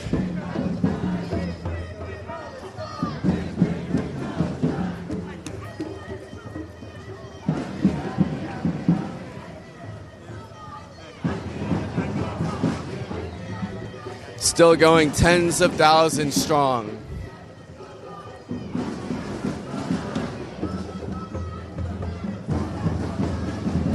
And, you know, it's just, we were talking earlier. Yeah, me and Rania and I'm here with Rania. Oh, that's good water, yeah. I mean, you know, as like discouraging as this moment might feel to some people, it's like Israel has fully made itself the most hated, most isolated country in the world. That is correct. Completely isolated, total pariah state. The world is completely against Israel.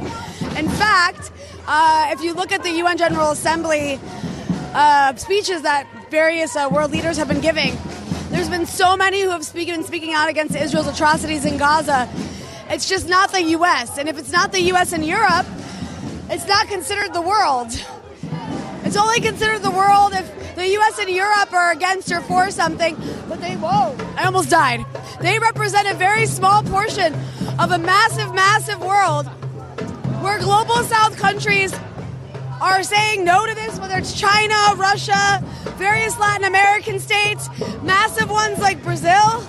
Sorry you're seeing the back of my head, but I can't walk backwards, apparently.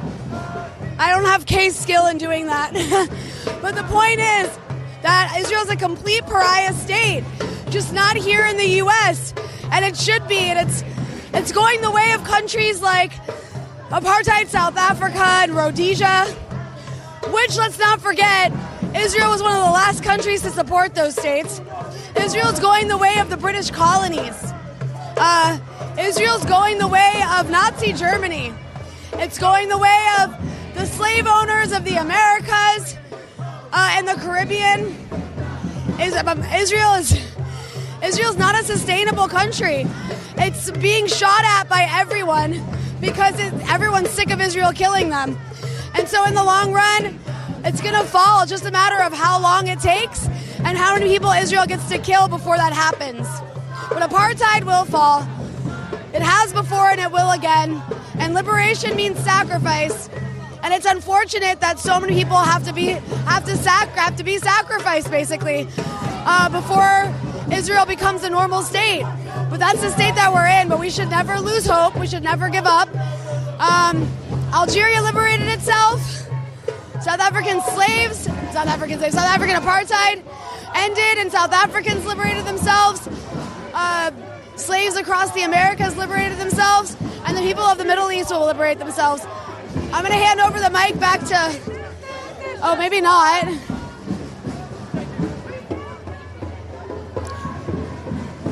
I really am impressed with Kay's ability to just keep on going in these live streams. It's a real skill, you guys.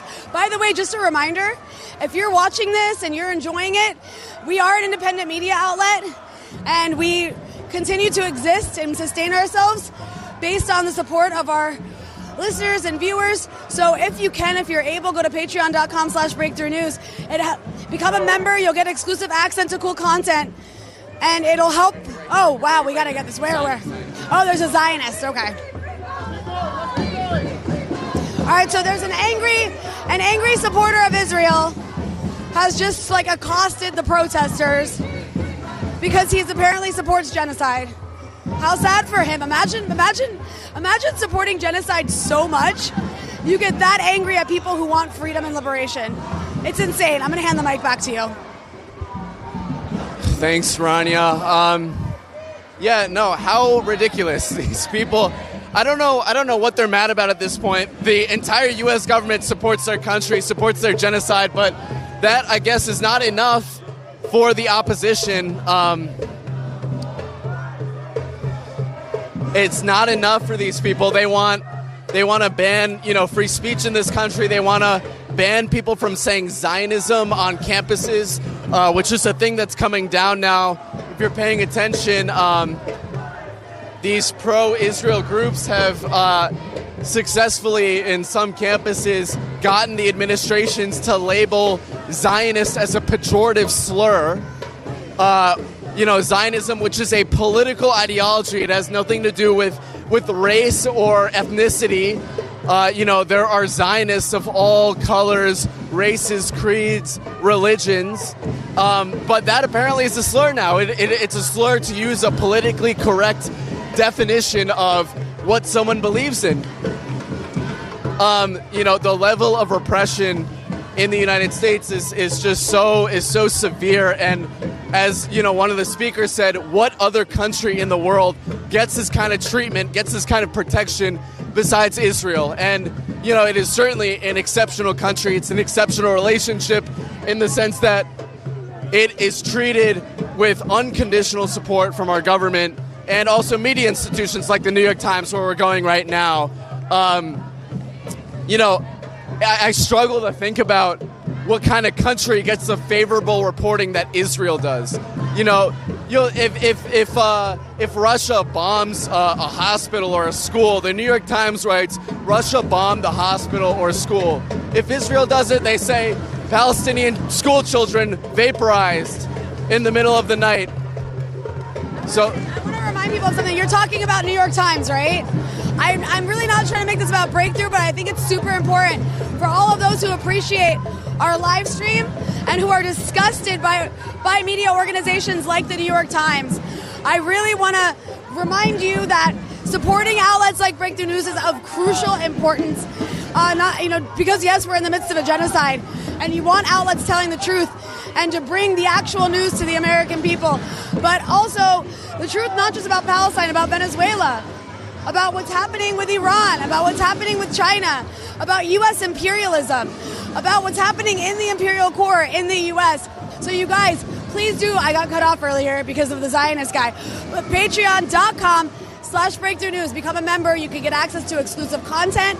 But more importantly, you can help be a part of a media movement, I would say. We're independent media, so we can keep bringing you live streams like this and news like this so that we can flood out the propaganda of the New York Times. Can't just hate the media, you got to replace the media, and we need your support to do that. But anyways, back to what Kay was saying. He was making a point about the New York Times. It's really grotesque the way they just continue to lie about our deaths. Constantly, it's always our fault.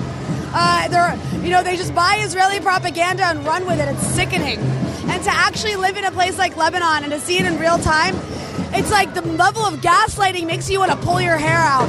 It's criminal. These media organizations are complicit in genocide, and there is precedent for media being prosecuted because of their role in genocide. And keep your eye on Dispatches with Rania Kalik. I'm going to be doing an episode soon with Craig McIver, a human rights attorney who actually makes the case about the media's complicity in genocide and that they can be prosecuted. I mean, look at CNN and Jake Tapper and Dana Bash just constantly lying and justifying a genocide they support. It's cruel and sick.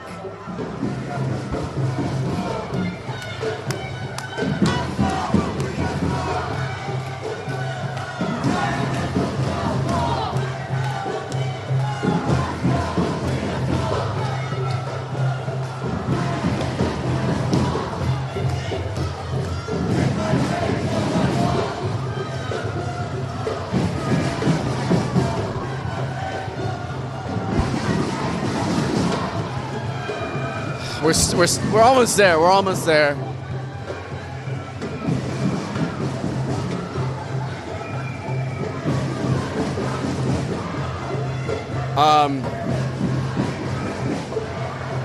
One of the really cool things about these marches is all the contingents. Like there's a banner behind that says New York City Workers for Palestine. Those are city workers that work for Eric Adams' administration. Funny enough, I'm sure they have a lot to say about what's happening right now with this indictment. But they're city workers for Palestine. I see veterans demand Israel arms embargo. There's a group of veterans that we've been interviewing continuously who are also, who have also been activated by this. There's healthcare workers for Palestine, doctors against genocide. I've seen veterinarians against genocide. So, the various sectors. All right, Rachel and I are separated. I'm on the other side of a barrier right now. But the various sectors that have been mobilized through this, it's so incredible because everyone is finding their own way to use their own skill or their own place in society to speak out against the genocide. Everyone has a role to play in this. We have some folks from Artists Against Apartheid. Everyone is getting mobilized and finding creative ways to basically oppose what Israel's doing. So we are almost at the New York Times. We are almost there.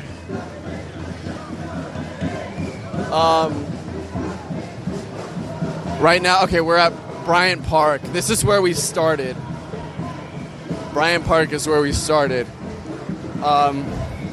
I hope everyone on the stream is doing all right, wherever you are.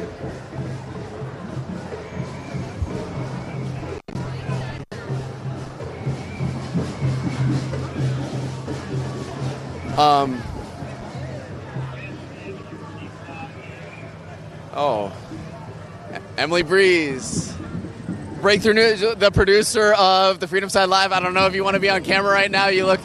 All right. Emily says Free Palestine.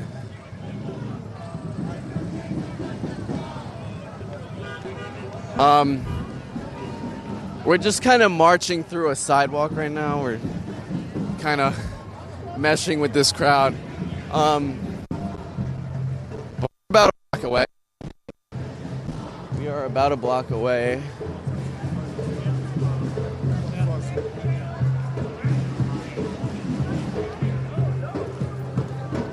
Really good? Yeah. Hi, yeah.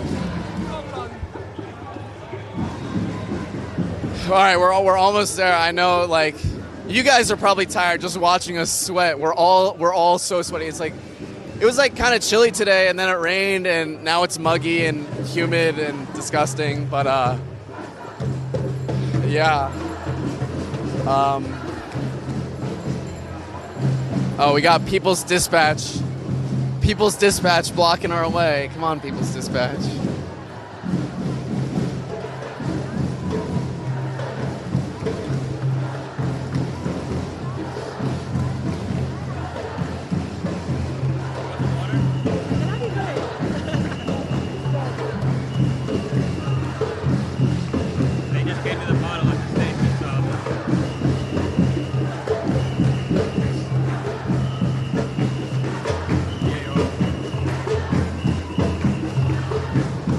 good? We're almost there. Almost there.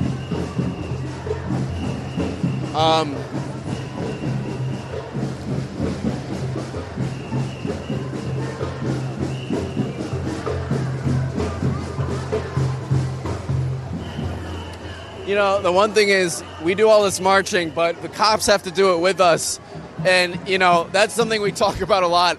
There have been all these articles coming out in New York City about how tired the NYPD is getting of covering these protests, of sitting around and basically, you know, standing around doing nothing, making sure protesters, you know, don't say stop funding genocide too loudly or something, don't use megaphones to amplify their message. But, you know, it's incredible, really. I mean, the immense amount of waste of taxpayer money to, you know, corral and cage these protests, treating us like criminals. There was a period in the winter where they would just arrest anyone who used a bullhorn. They stopped doing that, obviously, but it's just, you know, the level of pettiness. They think they can intimidate us through these, you know, small charges, misdemeanors, whatever. But obviously today, as you're seeing, they have failed miserably to demoralize people. This is Golda Meir Square. I don't know who named it that, but you know, they named it after a former prime minister of the state of Israel. Don't know who was responsible for that, but they actually renamed it a while ago in the winter. The Palestinian movement. I think they named it after Dr. Rifat Al-Arir. Okay, the NYPD are like cutting us off, these bike cops. That's really just really dangerous. Yeah.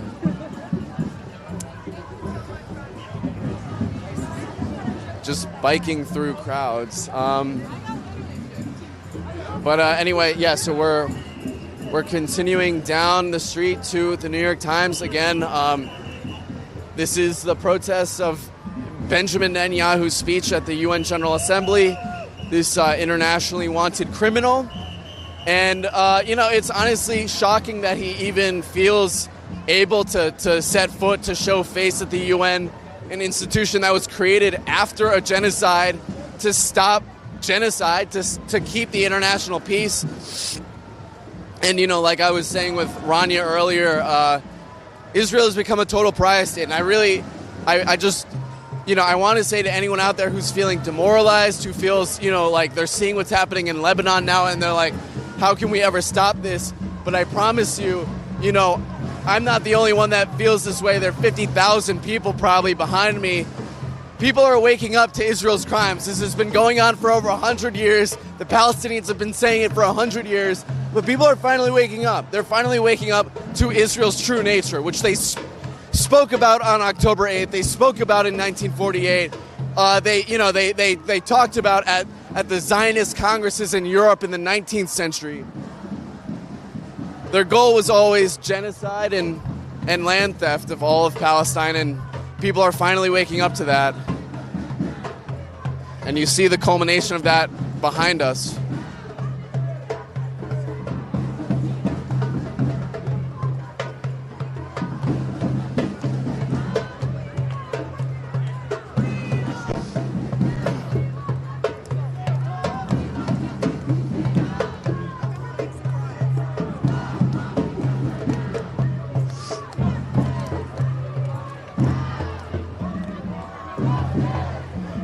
So we're on 7th Ave, one more avenue to cross to the New York Times, which is where we're headed.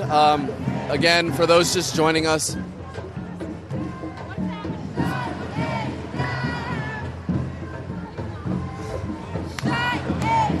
So for those who are joining us, we're headed to the New York Times building. We were at the UN headquarters on the east side, and we were blocked. You know, they had it all caged off. They don't want us near. It's getting really loud back there. That's awesome. But yeah, they wouldn't let us near it. So the protest organizers said, let's go to the New York Times. You know, they're complicit in this genocide, of course. So we're about 1 block away from the headquarters of the so-called paper of record.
You know, it's just really funny heading to the New York Times right now, the so-called paper of record. When I was growing up, my dad would read the New York Times like every single day. And I remember growing up, you know, thinking, this is what my dad reads, you know, this is what astute, you know, intellectual people read. It's a beacon of truth in a world of misinformation and, you know, quick information, 24/7 news cycle. And it's, you know, the way I look at the New York Times now is so different. And I think everyone in the crowd today has probably had a similar experience in the last year or maybe the last few years. But the way the mainstream media is just losing all credibility, I mean, in just the last year has been absolutely astounding. And, you know, it's remarkable, their silence on the killing of their colleagues, on the killing of journalists in Palestine. But, which, you know, of course, Israel intentionally targets, needless to say. But we are almost there. I feel like I keep saying that over and over, but we are almost there.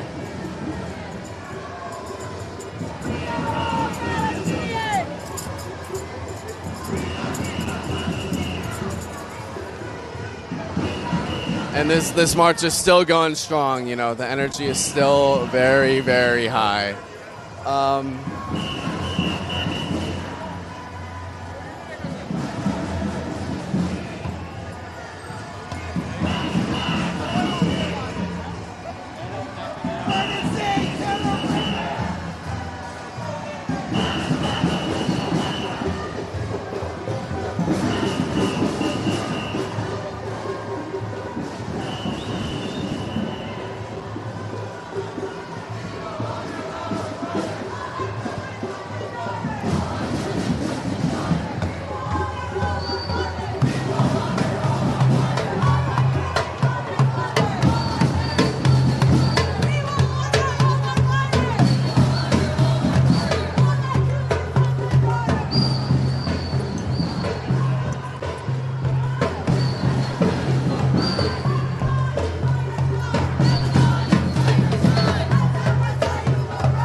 Okay, so we're about to hit 8th Avenue. This is where the New York Times headquarters is. It is a giant building, hard to miss.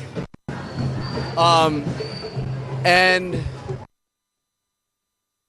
it's like a giant tower. But we're about to turn onto 8th Ave.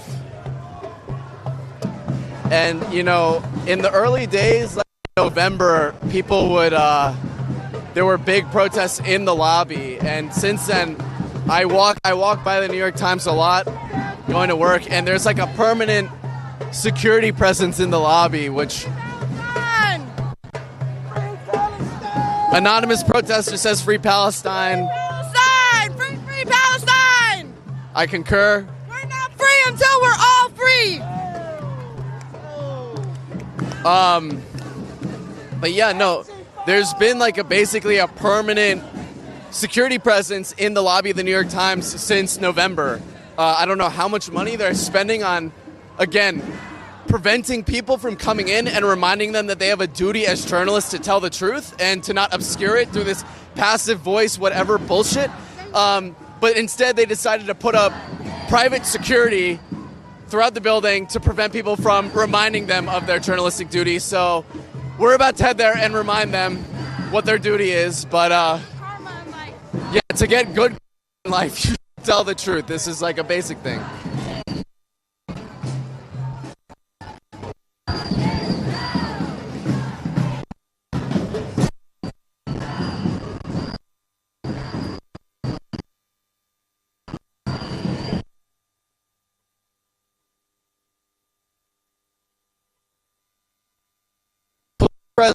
From barricades up.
Almost done, almost done.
wow, you look like you're too fat to ride the fucking bike, asshole. Fuck you.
shopping, bombs are dropping.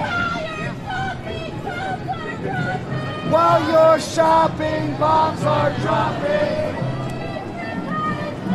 Free, free Palestine! Free, free, free Palestine! Free, free, free Palestine! Free, free Palestine! Long live Palestine! Long live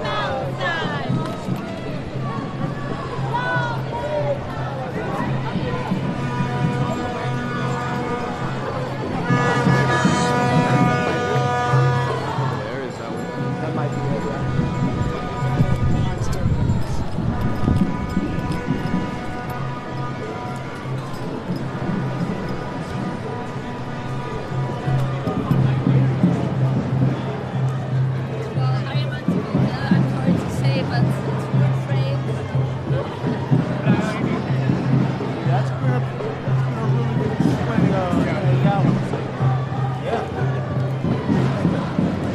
Netanyahu gives a shit about everybody.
Where's the speaker going to be?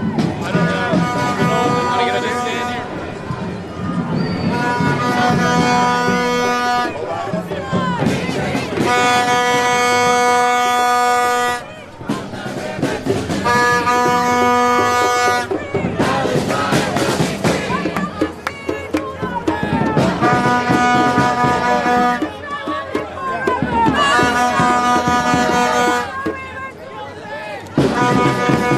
Palestine!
off Times Square!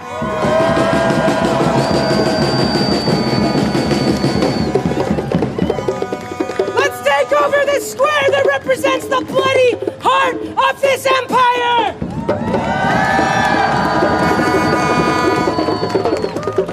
There's a war criminal in our city! Let that sink in, a war criminal! A man responsible for the murder of tens of thousands of our people! And in this country, he's allowed to walk freely! Will we let that stand? Will we let that stand? Today we asserted that Netanyahu needs to be arrested, that the only place he belongs is behind bars. Today we demanded that this country stop its ultimate complicity in this genocide.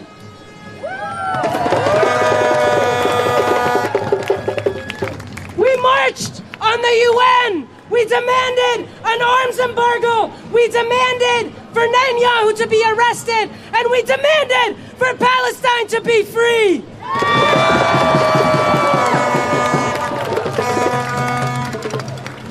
And as long as we are still able to march, as long as we are still able to shout, we will be in the streets demanding that Palestine be free.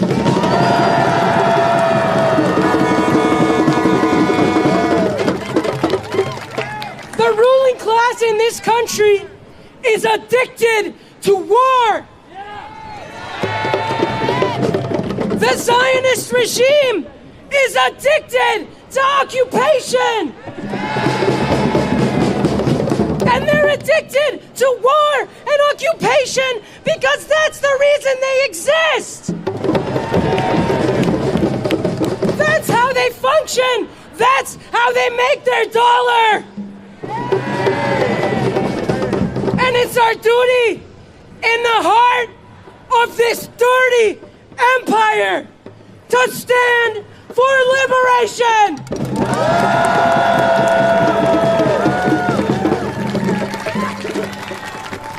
So we will stand together every day that we're called upon to stand here, that we're called upon by our martyrs and by the steadfastness of our people. We will be in the streets fighting for Gaza.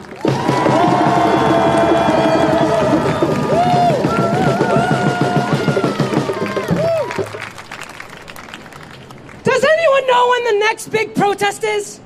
October 5th! October 5th!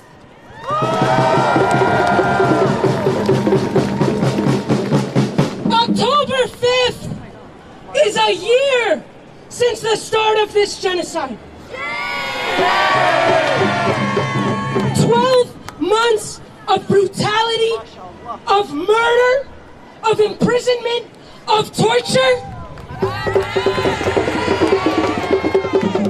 and also 12 months of resistance of our people.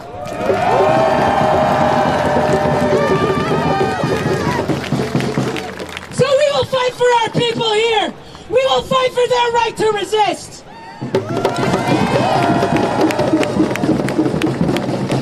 And we will see every single one of you and your friends and everyone you know on what? On October 5th! Free, free Palestine! Free, free, free Palestine! Free, free Palestine! Free, free, free Palestine! We want justice, you say how? We want justice, you say how?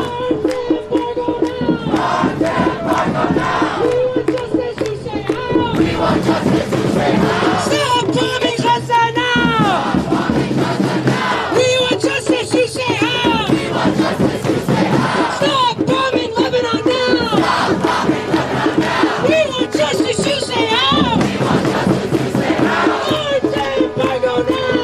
Arms embargo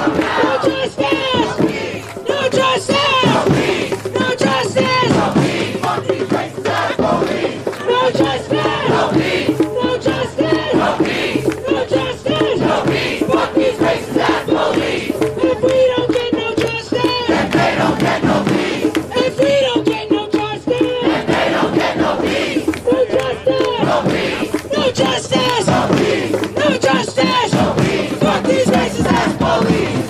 And free, free Palestine! Free, free, free Palestine! Free, free, free Palestine! Free, free Palestine! Free, free, free Palestine! Free, free, free Palestine! Free our prisoners, free them all! Free our prisoners, free them all! Break their chains and let them fall! Break their chains and let them fall! Free our prisoners, free them all! Free our prisoners, free them all! Break their chains and let them fall! Break their chains and let them fall! Free, free Palestine! Free, free Palestine! Free, free, free Palestine! Free, free Palestine! Free, free, free Palestine! From Palestine to the Philippines! Stop the U.S. war machine! From Palestine to Mexico! All these walls have got to go! And free, free Palestine! Free, free, free Palestine! Free, free Palestine! Free, free, free Palestine! There is only one solution! There is only one solution! Intifada revolution! Intifada revolution! There is only one solution! There is only one solution! Intifada revolution! Intifada revolution! Intifada, intifada! Intifada, intifada! Globalize the intifada! Globalize the intifada! Intifada, intifada! Intifada, intifada! Globalize the intifada! Globalize the intifada! One solution! Revolution! Revolution! One solution! One solution!